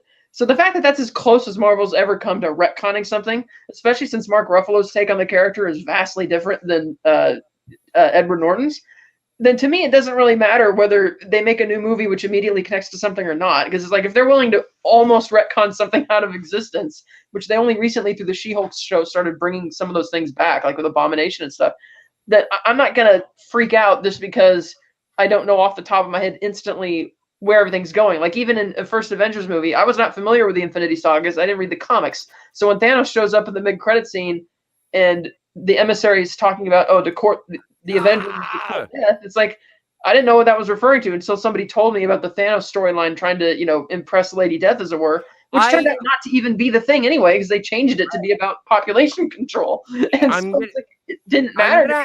I'm going to have to fight with you on this one, just based on the fact that these Marvel Cinematic Universe is based on an episodic storytelling model. And if they are not willing to adhere to that episodic storytelling model, then that is when I start to lose interest. And based on them not being able to raise the ante, as far as I'm concerned, Marvel in phase 4 has done nothing. The only thing that MCU season 4, all it's done is reduce anything except from presenting their characters as product. They have not done anything to further story. There is nothing moving the story of the MCU forward. How did Iron Man 3 move the story forward after Phase 1? MCU moved the story forward by making No, Tony but that's Stark my point, though. You're talking about how did these individual stories move the story forward? And as I said, going back to the Phase 2 example, those individual stories did not move the overall story forward. Even when they said, Age of Ultron really wasn't. Civil War is Phase 3 for the umpteenth time, Scott. It is not a Phase. I don't pay attention. I apologize. Yes, you do. That's my point, though. It's like each individual movies can stand on their own, but like Iron Man 3 didn't get tied into the Dark World or Winter Soldier or Guardians of the Galaxy. It was its own thing. Same with Winter Soldier was its own thing. Guardians 1 was its own thing. It is allowed to be disparate? No, I'm saying that it's precisely because they were disparate and had no relationship to each other that it doesn't really matter if. There is no connective tissue. Well, Phase 2, like I said, did not have any connective tissue with itself. Only when you look at all three phases and ignore the phase aspects of it, does it tell a consistent story. Right. But looking at Phase 2, those 6 projects by themselves do not tell a cohesive narrative story at all. And I'm arguing that Phase 4 will feel more cohesive once we get through Phase 5 and 6, much like Phase 2 becomes more cohesive when you get through Phase 3 and you can see, this is what they were doing. And I'm saying that's the same thing that Phase 4 is doing. It's going to build with Phase 5 and Phase 6 with the multiverse saga. That's going to tie it all in. Because again, like Tony giving up his life as Iron Man at the end of Iron Man 3 is not related to Thor's adventures in the Dark World or Steve's adventures trying to tear down S.H.I.E.L.D. or Guardian's adventures or Ant-Man's adventures. It's just it's its own thing. I think you're being dismissive. I'm not. It's a valid point. You have not made a rebuttal to my point that Phase 2 by itself doesn't mean anything. Well, do you think? Okay, so let's explore this, please. Okay, I said, there are 6 projects that comprise Phase 2. There's Iron Man 3. Yes. There is the Thor: The Dark World. There is the Winter Soldier. There's Guardians 1. There's Age of Ultron, and then there's Ant-Man 1. And this is Phase 2 or Phase 3. Only 2 of those projects deal with the Infinity Stones, being Guardians 1 and Thor: The Dark World. Iron Man 3, The Winter Soldier, Age of Ultron, and Ant-Man have nothing to do with the Infinity Saga or the overarching Thanos storyline. It's just individual character. But I think that the stories. character interaction of those people. That's what I'm saying. It's within- character. That's what I just said, though. It's character building, but there is Okay. no cross-pollination narrative. Phase 4, as I just mentioned, is Yes. the exact same thing. We are introducing new characters because Endgame ended so many of the character storylines. You need to introduce new characters. It's like a reset in that way. So we introduce a bunch of new characters, end Okay. the storylines of some of our other characters, and now we can move, and we're moving on with the story. And we can see And- what that story is. It's the multiverse saga. So what was the building of Phase 4? Phase 4 by itself will not have that till Phase 5, just like Phase 2 did not have a building. but And Scotty, nobody knew, and you didn't know what the building of 1 and 2 were until we got into 3, deep into 3. I appreciate. It's the benefit of hindsight that's going to inform that. But Steve, what was the storyline of Phase 4?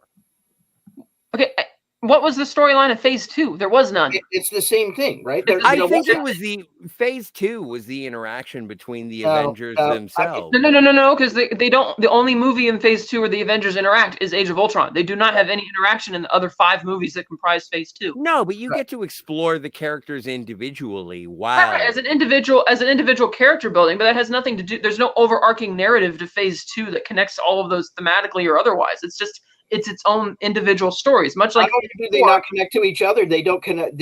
They don't connect to the bigger Infinity Saga either. Only two movies, like Kat said, do that. Yeah, and then Phase 4 is doing the same thing. We're introducing new characters who have not met each other yet. That doesn't have any cross-pollination with the overarching story yet. And with the benefit of hindsight, like we had with Phase 3, tying everything into Phase 2 again, you're going to see the same thing with the multiverse saga through Phase 5 and 6. Right. Okay. And then it's going to be, but I'm saying they did the same thing in Phase 1 and 2 and 3. Nobody really saw the exact thing that it was going until they really emphasized it in Phase 3. Because Civil War is where they split everybody up. And to me, I agree. I think Civil War would have been a better capstone for Phase 2 because that's sensible because that's like a climax. Like that's where it's all going. Like, oh, okay. But they didn't do that. They said Ant-Man was the end of Phase 2. And the only reason we know Ant-Man takes place after Age of Ultron is because Hank makes that joke that, oh, we can't call the Avengers because they're too busy dropping cities on other, dropping cities out of the sky. But none of it really felt for Phase 2 really cohesive until Phase 3 came along to tell us, oh, that's what they were doing with that. That's why they built the storyline up to that point. That's what that's referring to. And it's the same thing's going to happen with. It's just that Phase 4 has a hell of a lot more chapters to it than Phase 2 did, so that makes it feel more disparate at first, but it's not going to as you move down the line. Right.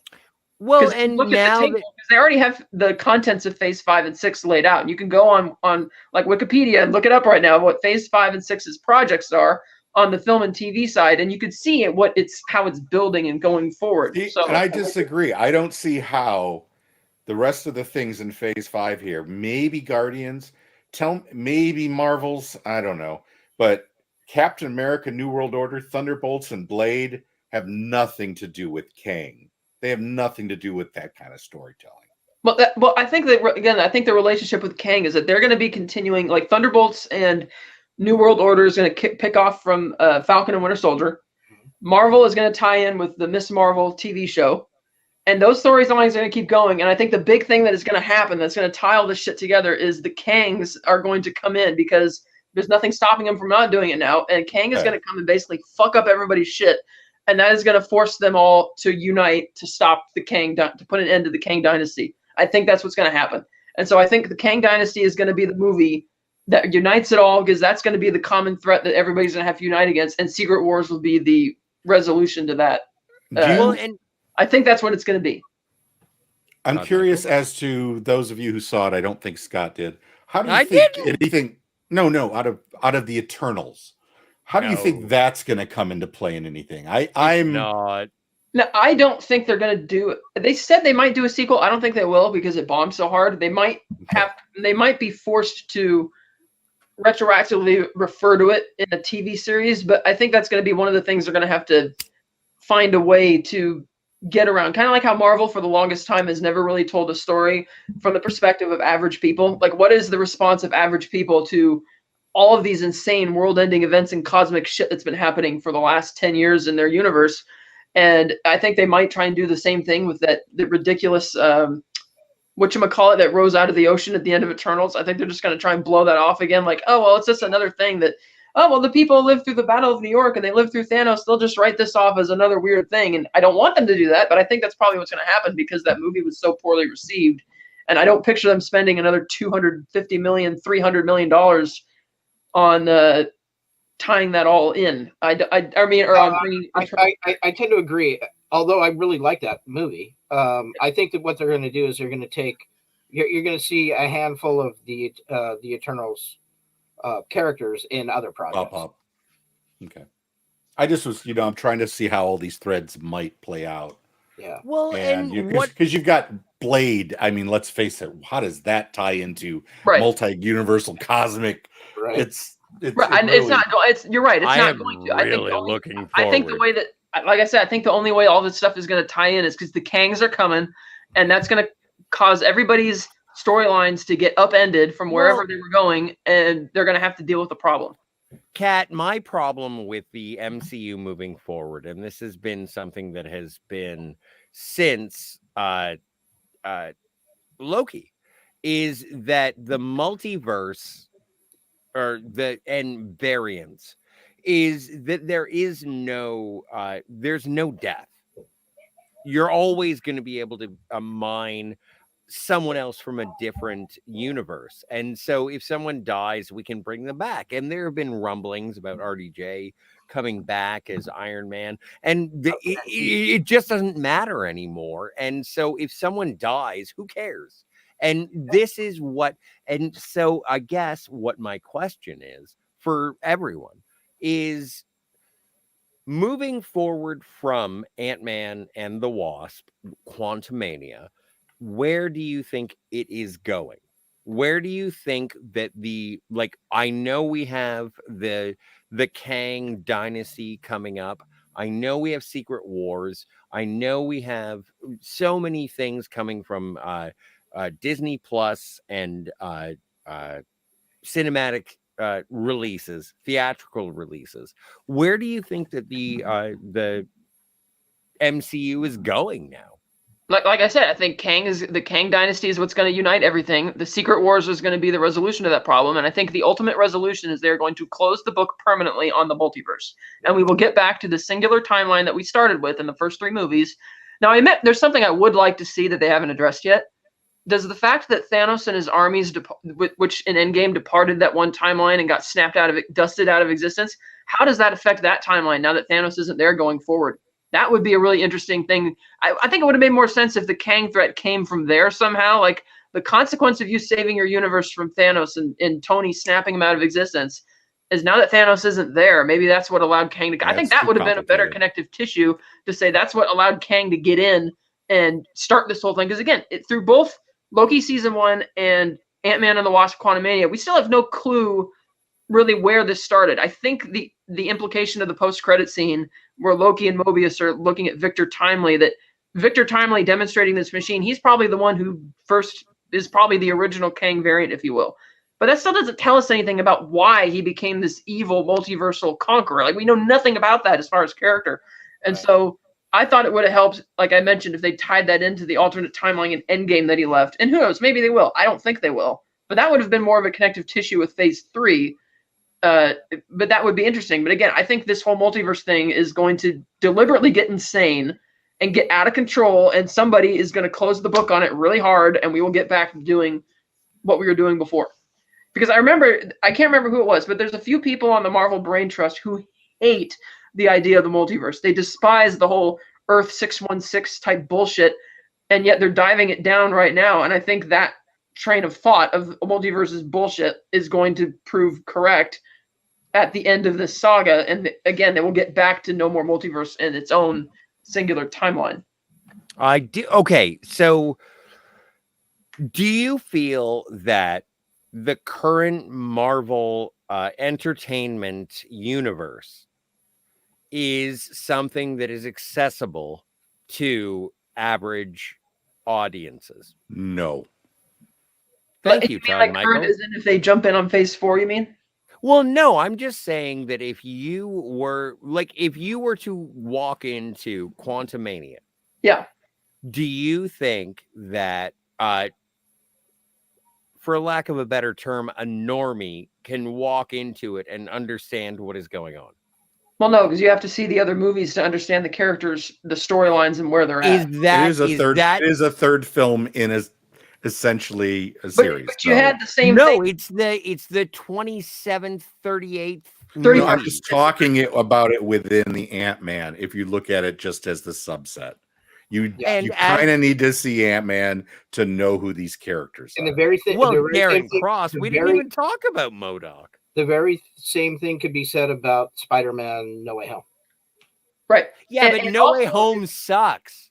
And to your point, Apparently, for most people, Quantumania sucks too. So, and okay. to your point, it took 10 years for them to get the audience to stomach the idea of nanotechnology. Like if one of the major subplot challenges in each of the 3 Iron Man movies is the idea that he has to be using prototypes to work, and because they had to get the audience to kind of mentally accept this type of insane technology. Like they didn't introduce the Guardians until 2014, but they made it clear it was in a totally other corner of the universe, so you don't think about it as like if that type of technology came to Earth automatically, people wouldn't really accept that. Like they took multiple movies to build up to get you to buy into that idea. So if you were to go into say a more accessible phase, like a Phase 4 movie that's say brand new, like Shang-Chi and the Legend of the Ten Rings, that would probably be hard for people to stomach anyway, because it's but you know what? I think that Shang-Chi and the Legend of the Ten Rings is something that is accessible. I think that, I mean, it's that is accessible for an average audience. Right, but do you think the average audience would have been as accepting of the crazy, the tech fantasy stuff in that movie had they not seen the first 3 phases of Marvel? Yeah, no. I think it. Yeah, I think the only film of this phase, Blade, is going to be the most accessible because it has to reboot itself. That's probably you got Guardians. What project was it where you heard only Mahershala Ali give a voice cameo at the end of it in one of the post-credit scenes? I can't remember what it was. I'm looking forward to Blade because it is going to be the first time that an African American individual has ever played a hero in any movie. Ever. Blade, Spawn, Black Panther, and you know what? Luke Cage. Hey, did you Dolomite. Dolomite? No. You know what? I'm being Shaft. flippant and I apologize. Yes. Fuck Shaft. No, I'm sorry. I didn't say that out loud. No, I'm being flippant and I'm being rude. But I am a Marvel fan. I absolutely adore what happened in phases 1 through 3. You absolutely don't act like it. Just call it like I see it, man. You've been shitting all over Marvel for a while. I get because I think that the Marvel Cinematic Universe had a movie called Endgame, and I felt that was a culmination of the Marvel Cinematic Universe. And right now we are in a floundering. The box office doesn't suggest that it's floundering, but okay. Hey, you know what? There was another group of people who made a lot of money, and they were called the Nazis. No, It's Disney. Come on, he's very anti-Semitic. At least his jar head. What the hell are you talking about? I don't know. Did I get totally lost here? Yeah, I don't know. No, I'm rambling. Wait, I think you just told us your whole issue, Scott. Is that you liked the overall storyline for the first 3 movies. Endgame was the end of it for you, and you don't need it anymore. That's great. Right. That's fine. But that is agreed. I agree. The story, the idea that they should just give up making more Marvel movies or continuing the story just because the Endgame doesn't really track, and they are continuing a story. It's like with Phase 1. It took 4 movies before they had Avengers. They had to build up each characters. It's just that Phase 4 has a much larger roster of characters going forward for the multiverse saga. So there's a lot more seemingly disparate projects, which much like how Avengers tied in Thor, Captain America, Incredible Hulk, and Iron Man 2, you're going to see going forward how all of these different projects and new characters they've introduced are going to be tied in. It's just because you have more of them, it's going to take longer. Well, and Kat, absolutely. It is my bias, and everyone, it is my bias. Like Mhm. I can't say that I'm correct. Well, And no. nor To be would clear, I'm not saying that you have to like it or you're obligated. You can hate it as much as you want. That's fine. I just have a hard time understanding where the sudden fear or worry about, knowing immediately off the top of our heads where everything's going is coming from, when that wasn't really an issue, where It's we never didn't an know issue. exactly where it was going in the beginning either. Uh, and that's fair. Okay, to be fair, people have very short memories, and What did you say? and usually when you have the benefit of hindsight, it's it feels like you knew everything that you know now, but we really didn't. We had no idea where it was going. Marvel did, but we didn't. I do give the MCU for being a cinematic, episodic story. Agreed?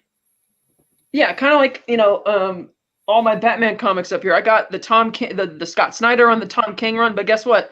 They don't really build an overarching story. It's just continuing arc of the characters. There's no big Batman. I mean, yeah, there is actually a comic called Batman Endgame, but that's not the end of the Scott Snyder run. There's 4 more comics after that continuing that story. But that's kind of like, but there's no overarching huge narrative. It's just kind of the story continues. Like you said, like an individual comic book, one adventure after the next.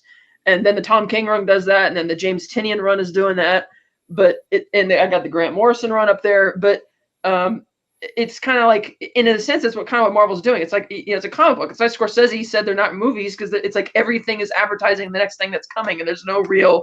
It's like a TV show, and that I admit that he's right about that. It is like a TV show, but it's like a comic book. You're basically getting a new issue each few months now. Now, I agree with Bob Iger that it's a good thing they're going to slow that down, because I agree with these guys. Phase 4 is one of the weakest because they have been overstretched thin. Feige doesn't. He's like they don't have. Clearly, there's not as much creative control going over everything. Kind of like Robert Meyer Burnett made a good point about this the other day. He's like, tell me, John, who directed Captain Marvel? And he's like, I think it was 2 It was people. a lady. Yeah, Actually, but he's right. He says there were 2 people, and you have no idea who they were, because they're not really having time to focus on who they should be picking for these projects, because they're racing to meet these release dates. And Bob Iger says, no, we can't. That you're spending way too much money on the streaming to meet these. Like, they did what? It took 11 years to get 3 phases out, and then they want to spend a boatload of money to just get 3 more phases in just 4 years. That's insane. Yeah, and that's what their current schedule is, which is why I don't think the release dates they've announced are going to hold water now that Bob Iger's back, nor should they, because I think that'll improve the quality of the films if they. And frankly, I don't know if all the series they announced are going to be made now that Bob Iger's back. Is like, do we really need this, or were you just doing that for Disney Plus? I hope the acts of Iger will. I hope they decide that, these 20-minute 6-episode seasons out the fucking door. Yeah. Let Andor be the model for tell real stories and with regular series lengths, and cut them down and make them great. Well, look, so I think they. I don't mean to way too thin to have the Disney Plus shows be part of the MCU. I think really stretched it out way too thin. I am a big advocate of not criticizing the story for what is being presented as opposed to what you want. Absolutely. I think that you should assess the story as it is presented, as opposed to, oh, they could have done this, they could have done this. I'm right there with you. And so, again, my personal perception is that the MCU sort of waned away from my interest after Endgame.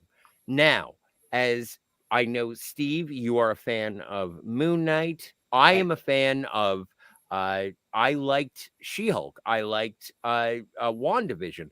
I enjoy the progression. I like Sam picking up the shield to be Captain America. Now, looking forward, and specifically through the lens of Quantumania, do you see a future in the MCU, and are you looking forward to it? Yes, on both counts. Especially now that Iger's back.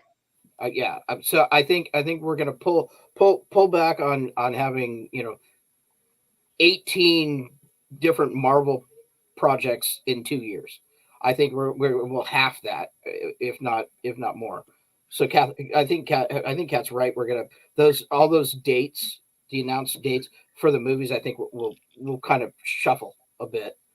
And I think with Bob Iger, I think he wants to get back to quality over quantity, and I think that only that's only going to make the MCU better by doing that, taking that time. But I think Phase 4 is in a very unenviable position because you had to do something after Endgame. So it's automatically people are going to be comparing it to that saga, right? Without having the benefit of the entire whatever this new saga is going to be, without having the benefit of hindsight. So I understand the frustration from people like me. Like you. I totally understand that, but I also think the MCU has earned the trust and earned the benefit of the doubt. I don't mean to be crass, but I am fans of the channel, and if you're not a fan of the channel, you should totally like and subscribe, share. Yeah, totally. Hit the bing, hit the and also send us money. But no, but I'm of the perception that this is. I hate to say it this way, but like I feel like I've already come, and we're still fucking. Jesus. Well, and I don't know why. I don't know why. When you reach the culmination of one look thing. forward to, because if you give me a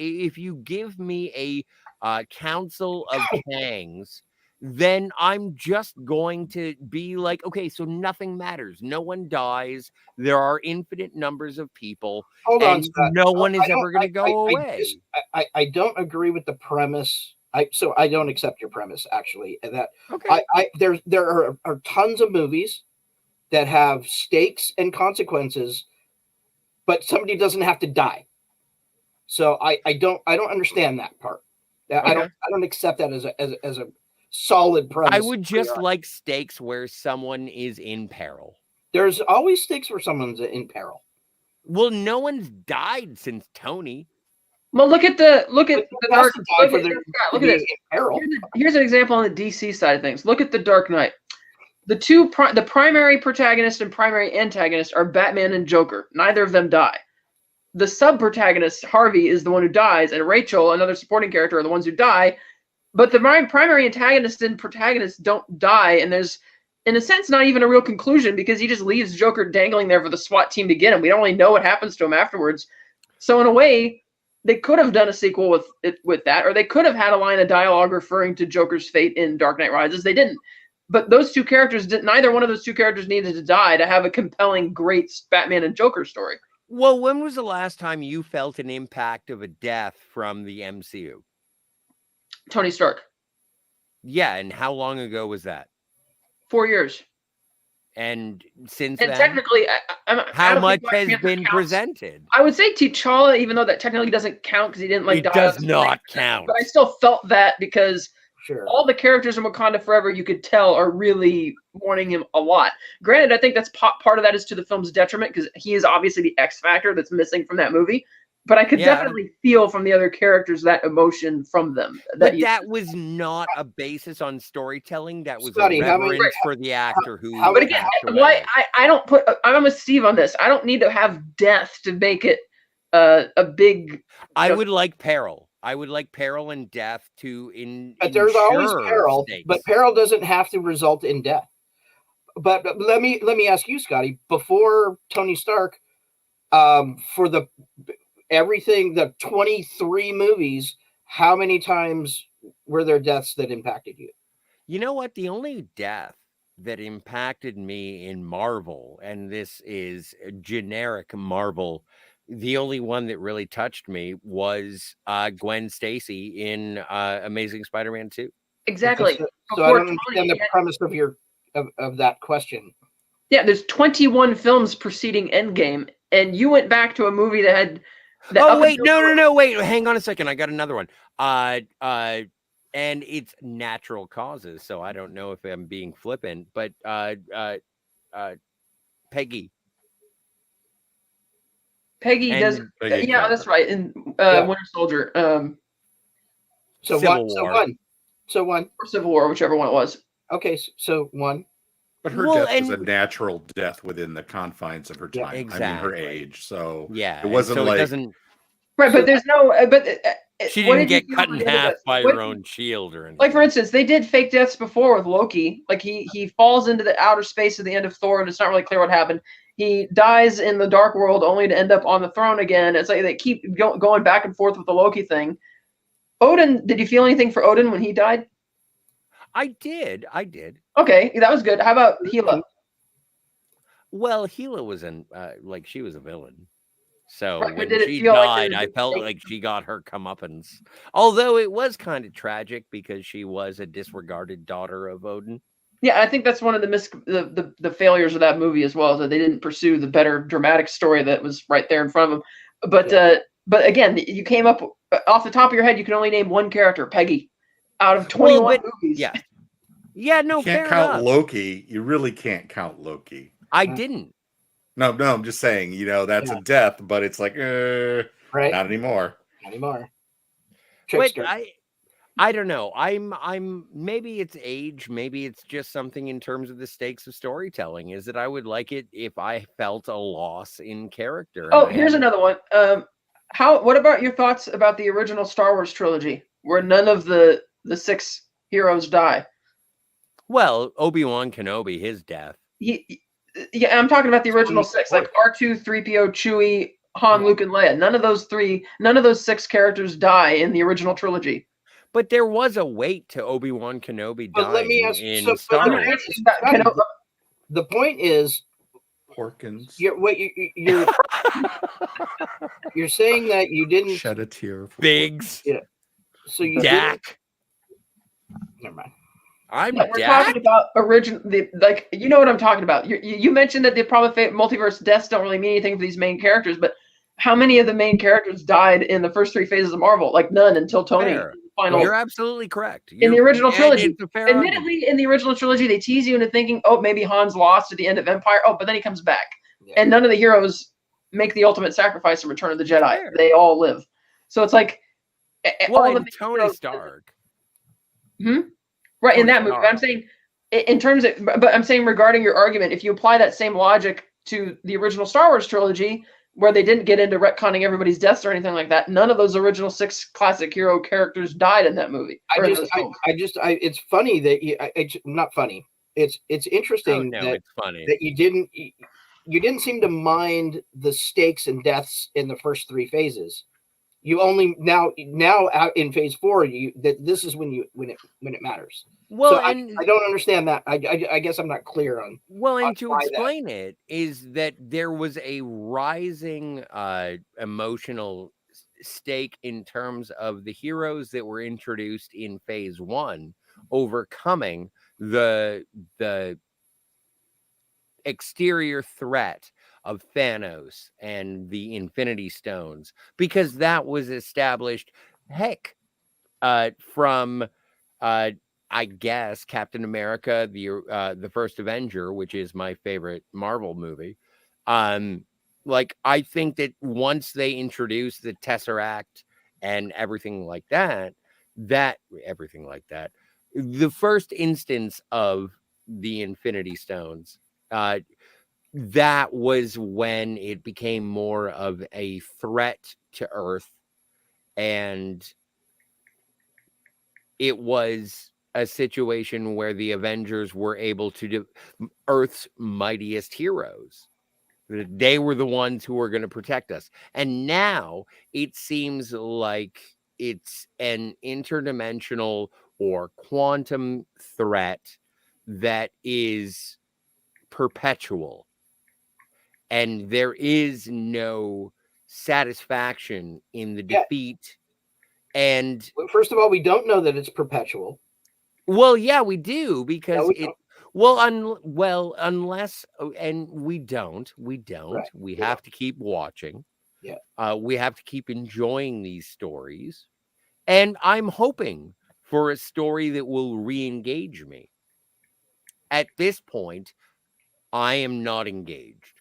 I am thinking that it is just another flash boom bang You know, it would be that awesome though. It would be is awesome designed if you actually to watched be them all. another episode to take my $12. It would be awesome if you actually watched all the movies. I've seen a lot of them, yo. What have I missed? What? Well, you missed this one for sure. Well, yeah, but that's why I'm talking to you. I was You missed hoping the that you Eternals. guys could I tell don't me. think you've seen the Eternals. Did you watch the Eternals? No, I don't. Right. I don't care for Angelina Jolie. Right. So what did you watch? Did you watch Shang-Chi? I think you. I seen did. Yes, I saw. Saw that And one. that was a fun trifle, but it Yeah, was it a was great. trifle. It was a trifle. fun. It had no overarching Okay, can I ask a question? Oh, it actually, Please. does. Scott, what do you want? Well, interesting question. What I want World is sorry. World peace. Well, that too.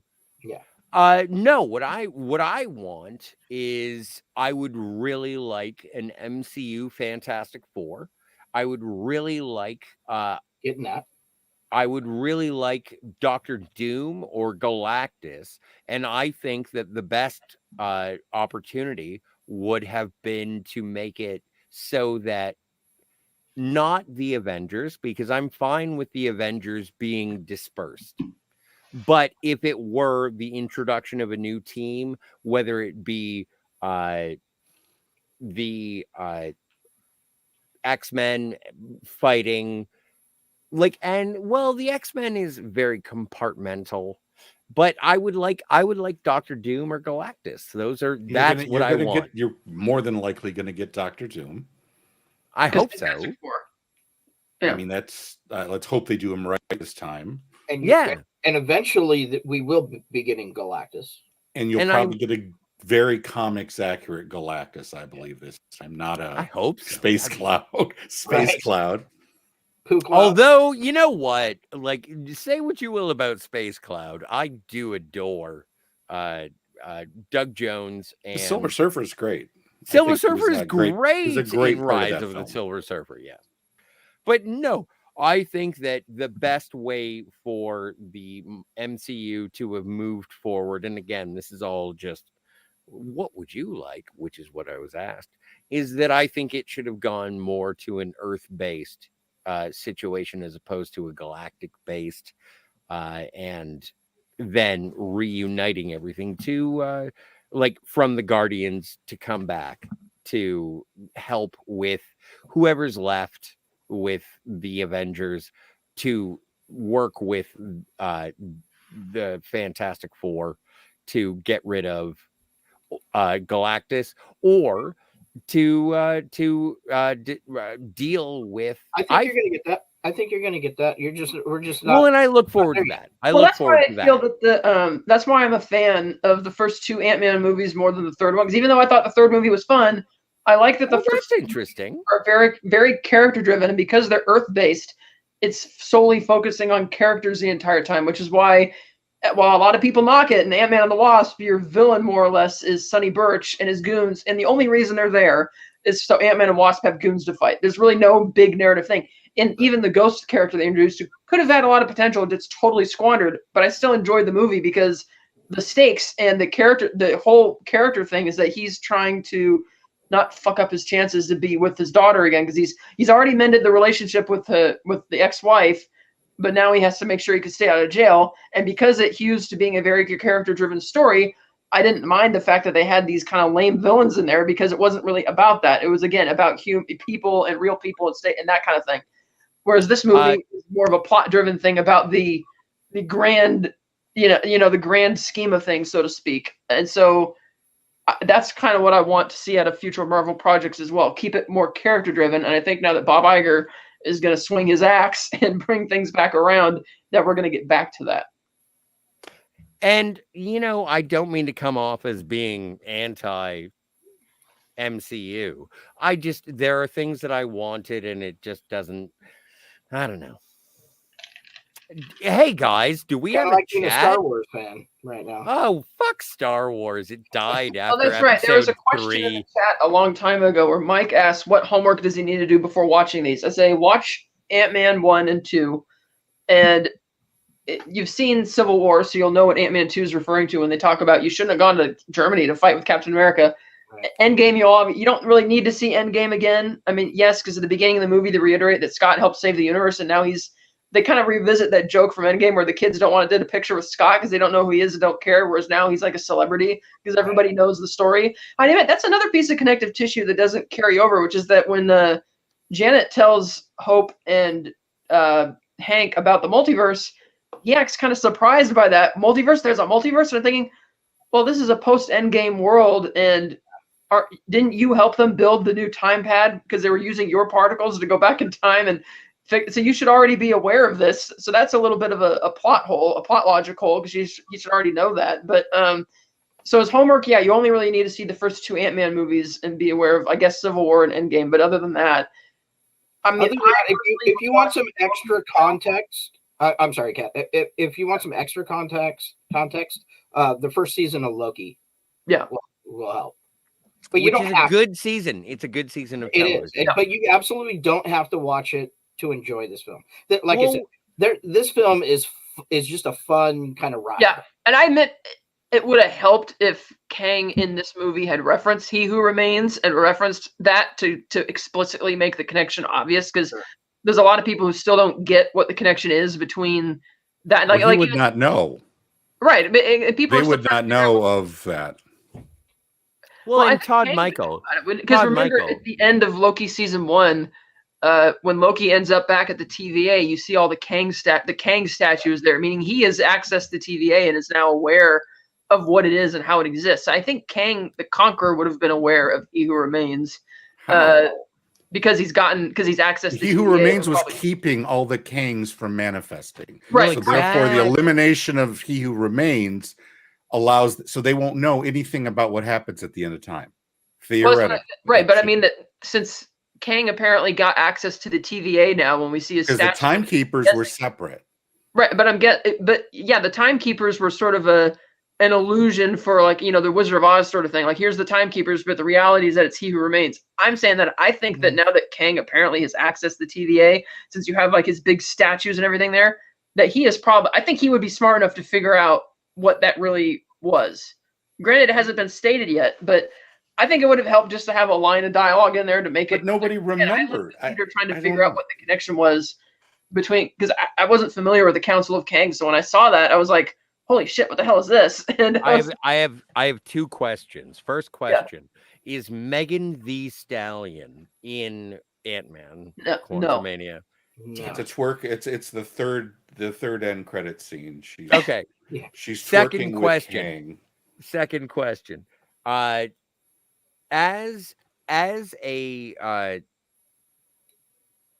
a Marvel fan.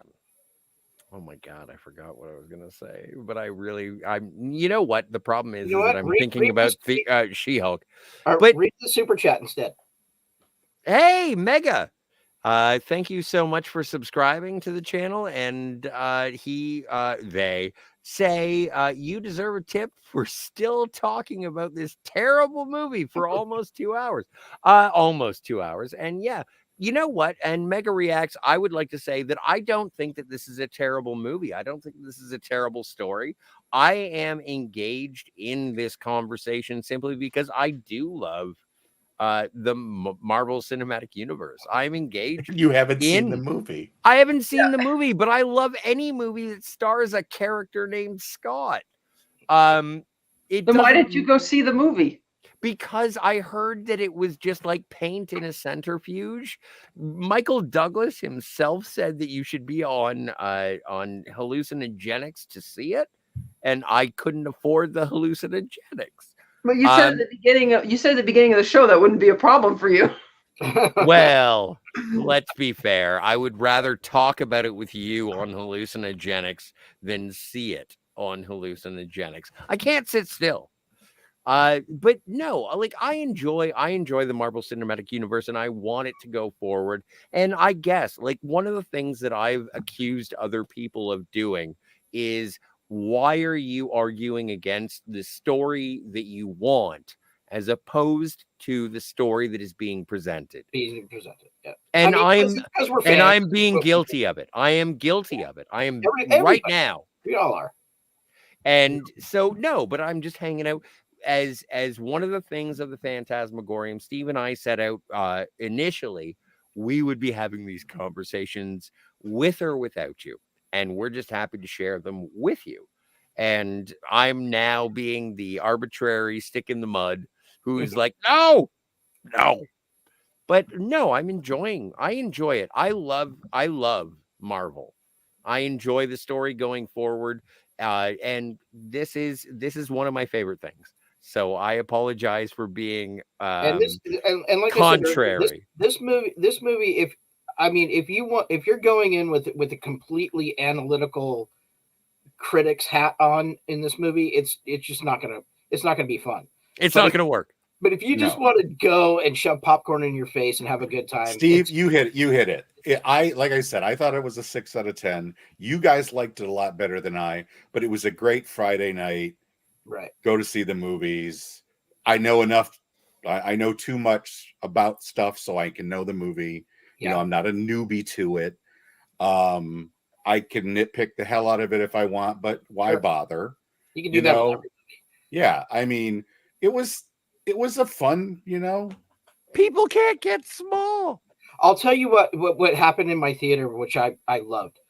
There was a bunch of kids that were sitting way down the front with their parents, and after the end credits rolled, the kids started clapping, and we didn't get a lot of.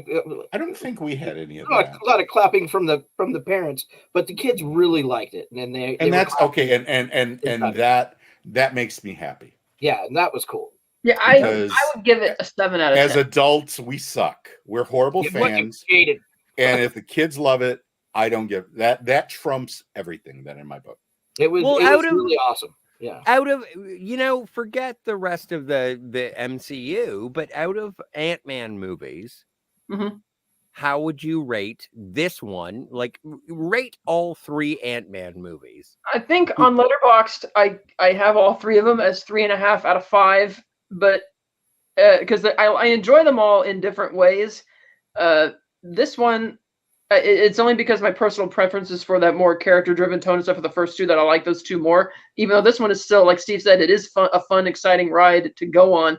It's just that because of everything we said, it feels like there's plenty of missed opportunities where they could have really elevated it to make it more dramatic. Because the trailers made it seem like it was going to be a bit more hefty, which I thought at first was kind of off. I'm like, wait, this is an Ant-Man movie. But on the one hand, the movie does feel it feels tonally fun like an Ant-Man movie should. But I still feel that they could have hit some of those highs because they were like right there and they just didn't do it. But would you agree? Would you agree? Oh, go ahead. I'm sorry, Todd Michael. Just real quick, does everybody agree that's seen the movie? Does everybody agree that they showed way too much in the trailers? Yes, that whole thing with Scott and Kang at the end should not. So what happens in the trailers? You see this in the trailer, and the whole end of the movie leads up to Scott saying, I don't have to lose. I don't have to win. We just both have to lose. That would have carried so much more weight in the theater if I hadn't seen it in the trailer. I didn't remember seeing that line until I saw it in the movie. See, I remembered, so I knew you could. When it was said, when it was spoken online, yeah, you could see that was coming, and it just it took a lot of the impact out for me. So, what were you going to say, Todd Michael? What the hell was I going to say? What were you going to say? You're a slouch. I was going to say that I'm waiting for the Knots Landing cinematic universe. I am too. No, I think it's for what it is. It was an enjoyable film. Oh, I remember what I was going to say. You mentioned tonally. Didn't you feel like at least tonally it went back to like phase 1, phase 2 Marvel? Yes. Yes. It The tone had that. it love did not feel like that awful Thor Love and Thunder. Love and Rockets. I keep saying Love and Rockets. I know, But but I Love mean, and it Rockets did is feel such a better closer. comic book. It felt closer to the Marvel movies of yore. Yes. Yeah. I agree. And so that I can kind of That's give nice. it a few kudos to. See, that's a recommendation. If it feels, Yeah, like it felt yeah. because I hated Thor, the last Thor movie, with such a passion. Never saw it. Yeah. It's another But phase I mean, 4 agency. it's another Phase 4 movie, Scott. You know. I agree with that. So I just don't find cancer to be a punchline. That's why this is how I would rate. I really liked the first Ant-Man movie. I rated it super high. I was like 4.5 out of 5. Hashtag where's Luis? I loved that movie. It was such a pleasant surprise because I had no idea what it was going to be, and then it was great. The second one I rated, I think 3.5 or 3. I didn't really like that movie as much. This out of 5, I'm gonna go 3.5. I think 3.5. 5? Is that what you said, Kat? 3.5? Yeah, 3.5 out of 5. Yeah, That's what I rated right off. there with you. 3 or 3.5, right? See, Right I would give Ant-Man Out of 5. 1 a 4 out of 5. I would give Ant-Man 2 a 3, and I haven't seen the third one. But here, okay, so apparently I'm being spoiled. Can you just list off the cameos? Bill Murray in a pointless one. Okay. Yeah. I can't think of anybody else of any magnitude. I guess MODOK turns out to be Corey Stoll, so that's a cameo. Is that a cameo? I don't know. It was Ryan Yeah. from BuzzFeed in the beginning. The old BuzzFeed Ryan Unsolved from show. Ryan was there. BuzzFeed? That was a I funny wouldn't gag. know Ryan is. There's a funny gag in the beginning where Scott is trying to pay for things where he's going places in San Francisco and nobody's accepting his money because they all know he's a hero and is basically responsible for the events of Endgame. And so there's a quick blink and you'll miss it where he's sitting at an outdoor cafe. He's trying to pay the bill and the waiter points to these two people. I couldn't see the person on the left. I know the person on the right was Ryan from the BuzzFeed Unsolved was a YouTube channel. And that had nothing to do with the rest of the bullshit BuzzFeed shit. It was like its own thing where these two guys would review like this true crime stuff. And it was funny because Ryan would always try and lean towards UFOs and supernatural explanations for everything, whereas the other guy was very straight-laced and logical. And so it made for really funny back and forth content. And I saw him there. I'm like, oh, shit, Ryan.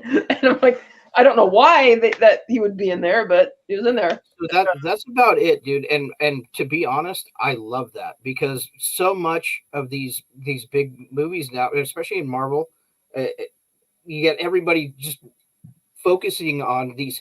Oh, who's going to cameo? What What Easter eggs? What this? Cameo in this? Well, yeah, but it's, that's what I'm asking. Well, yeah, that's another thing is that I felt that Bill Murray shouldn't have been there because there was an article a month ago where it turns out that he got in the only reason he's in the movie is because he and the actress who plays Cassie Lang were in a movie together or something, and he texted her or called her up asking if he could be in a Marvel movie, and she's like, well, Bill, I'm not really in charge of that, but I'll pass on the message. And she did. And then they gave him a cameo simply because he wanted one. And that's why, and they tried to give his cameo more weight by implying that he had this whole history with Janet, but it was unexplored simply because I'm guessing he was only willing to do a cameo as opposed to playing a substantial role.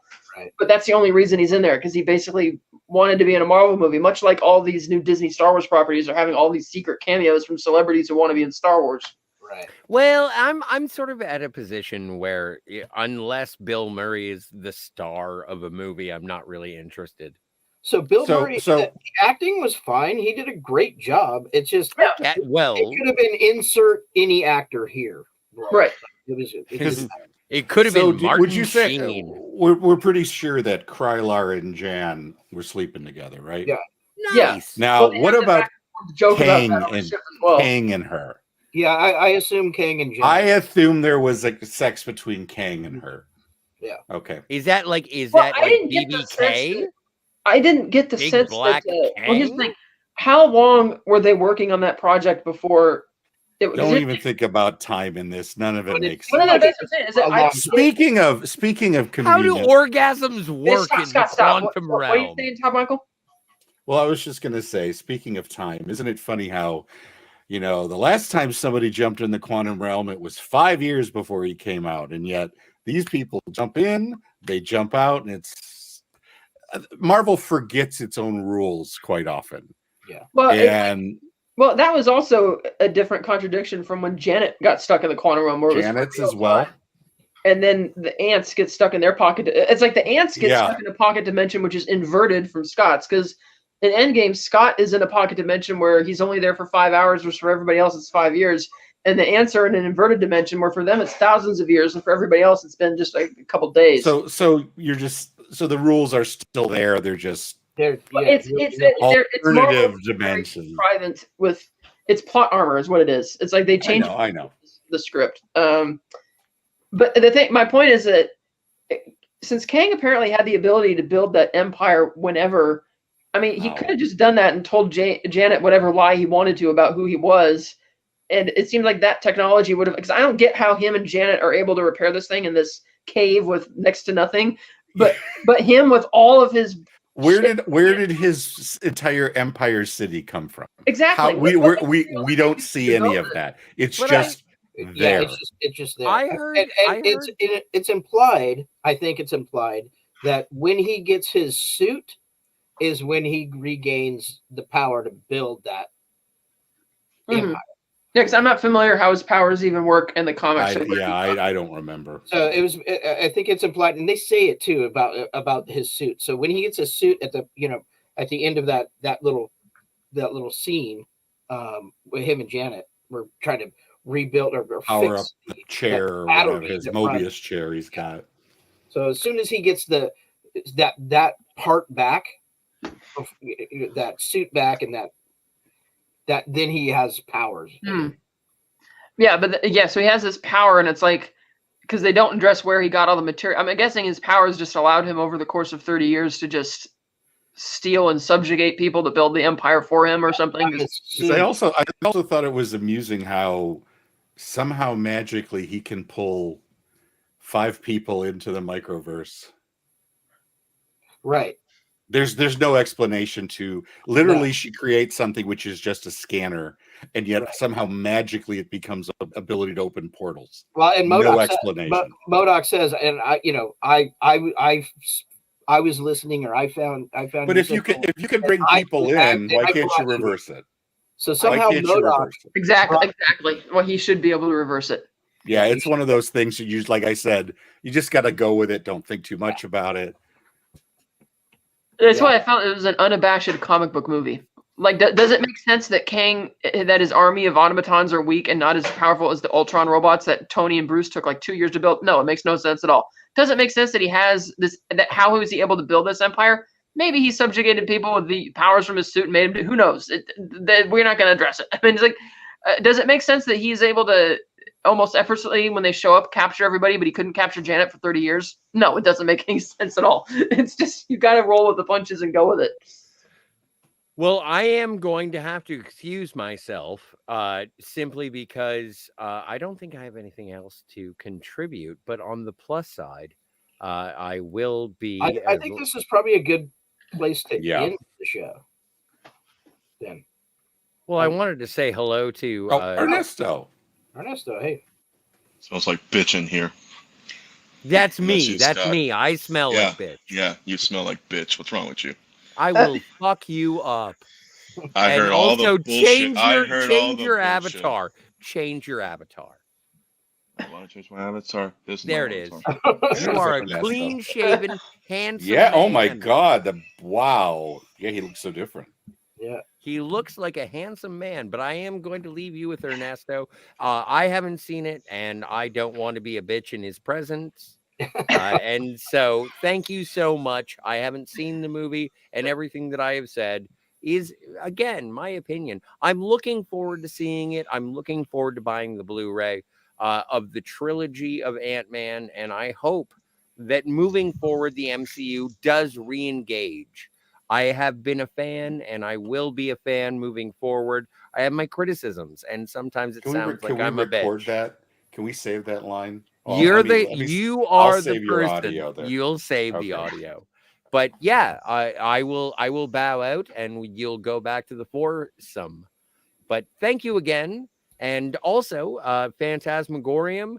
If you are looking forward to more comic book talk with Ernesto and Catherine, we are doing Batman Begins this coming Wednesday.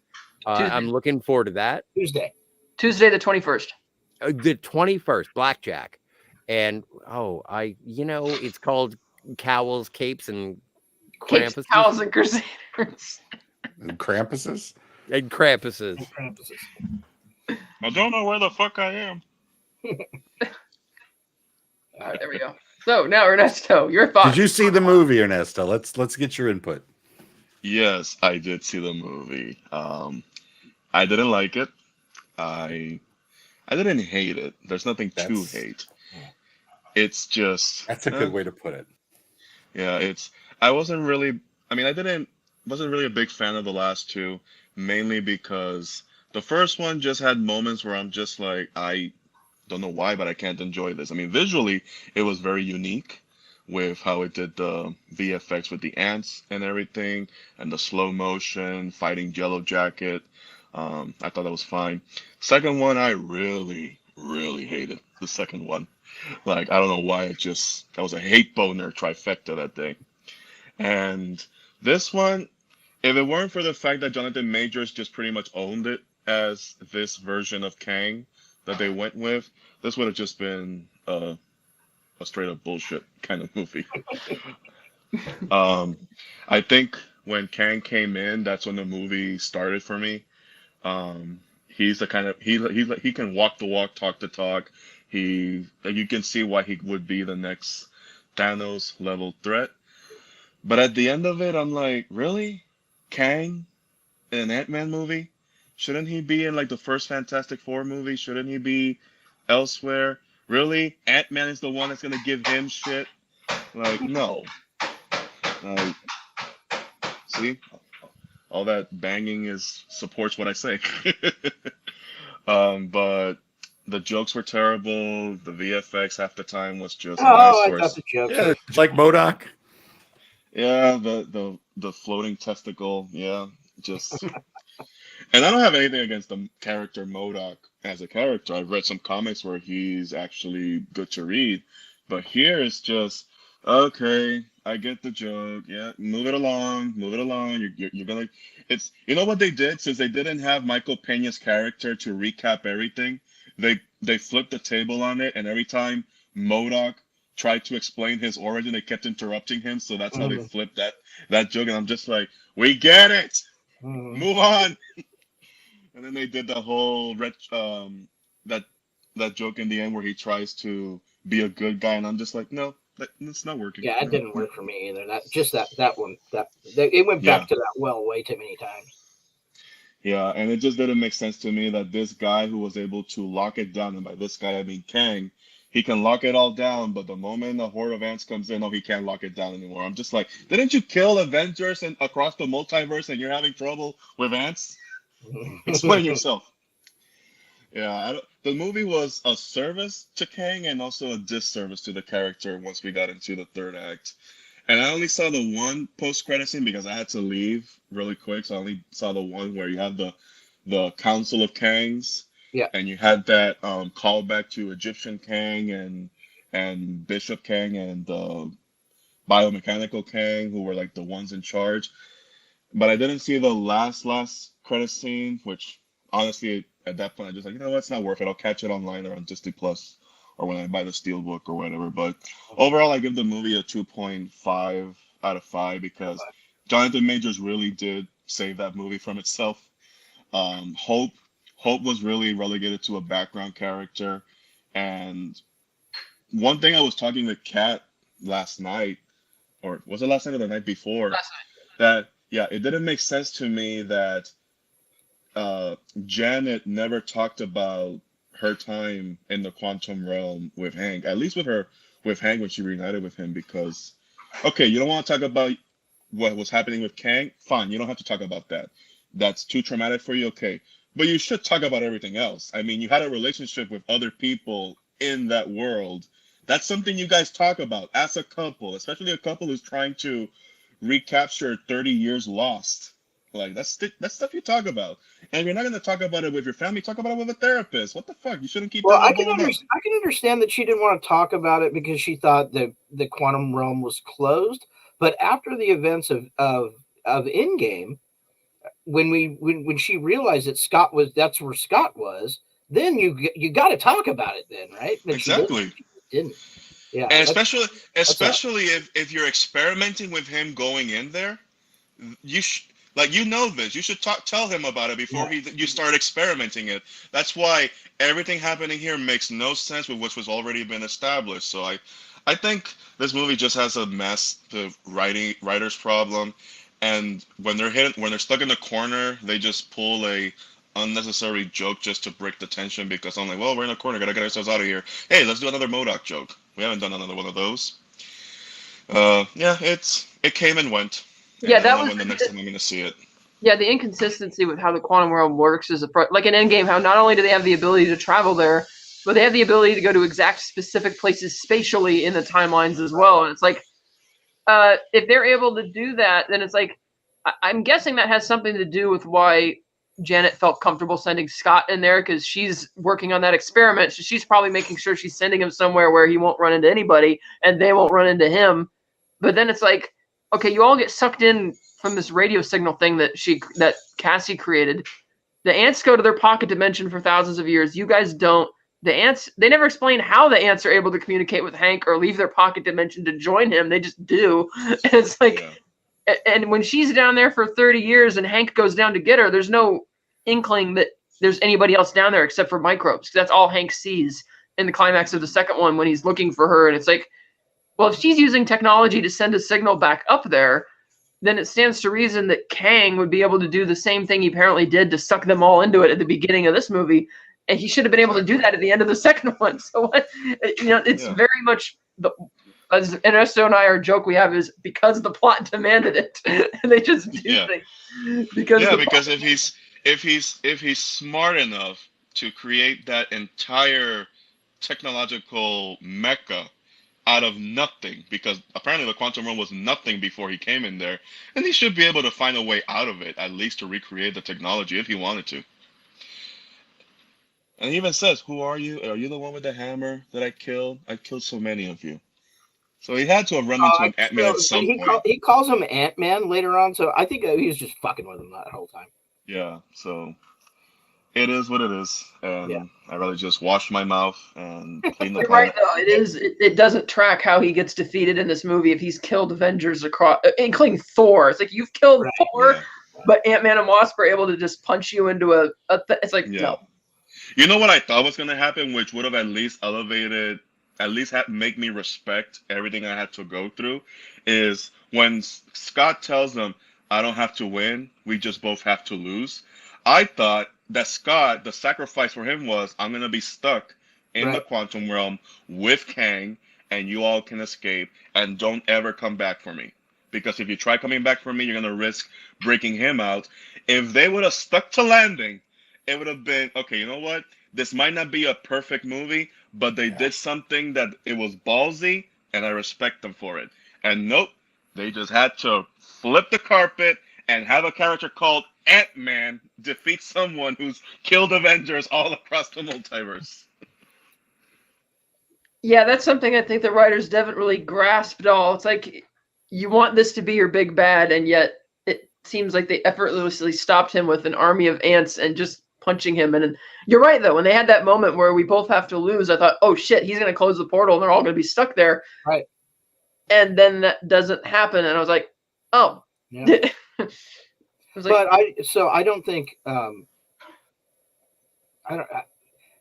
because the Council of Kings obviously were able to exile this Kang the Conqueror. So this variant, it seemed the way he goes out seems fair to me. I don't think he was that much of a threat.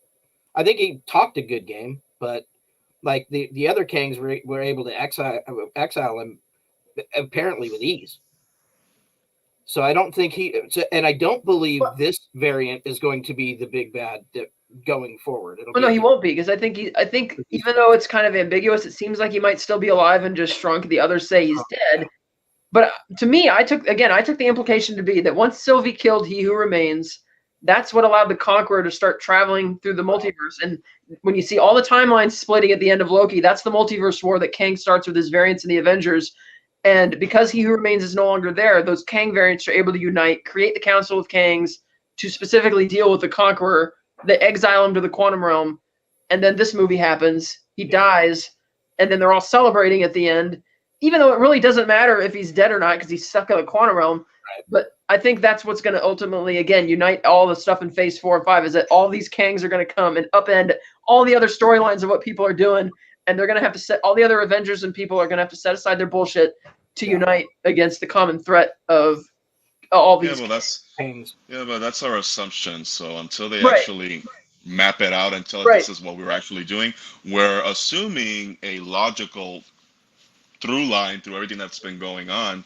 Because if you didn't say that, I still would be thinking, okay, now what the hell did we have to go through Loki for? I'm still tracking how this all connects to Kang.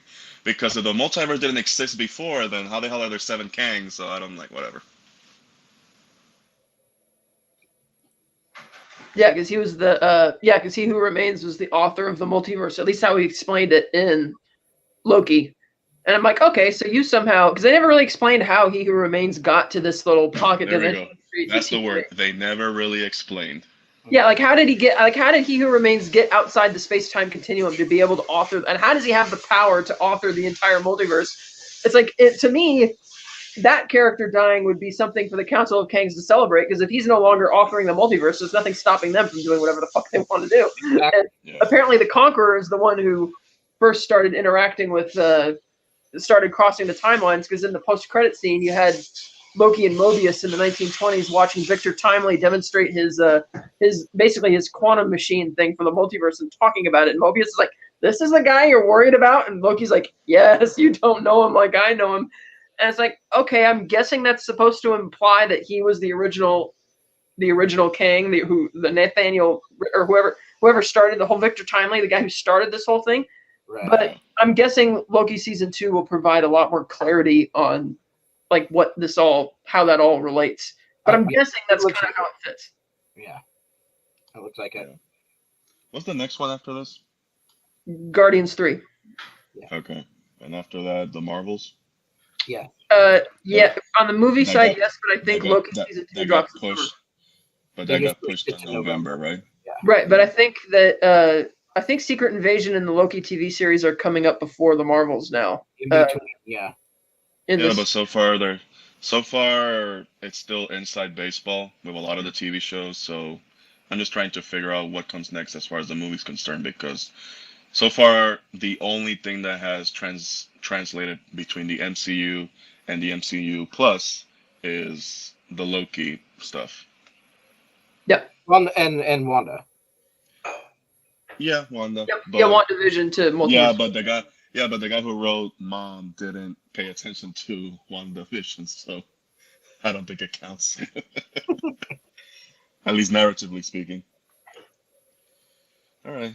Well, yeah, those are my 2 cents. Just 2.5 out of 5. I'll probably submit my letterbox review later tonight or tomorrow morning. I had a Valentine's date, so that's why I couldn't join earlier. Yeah.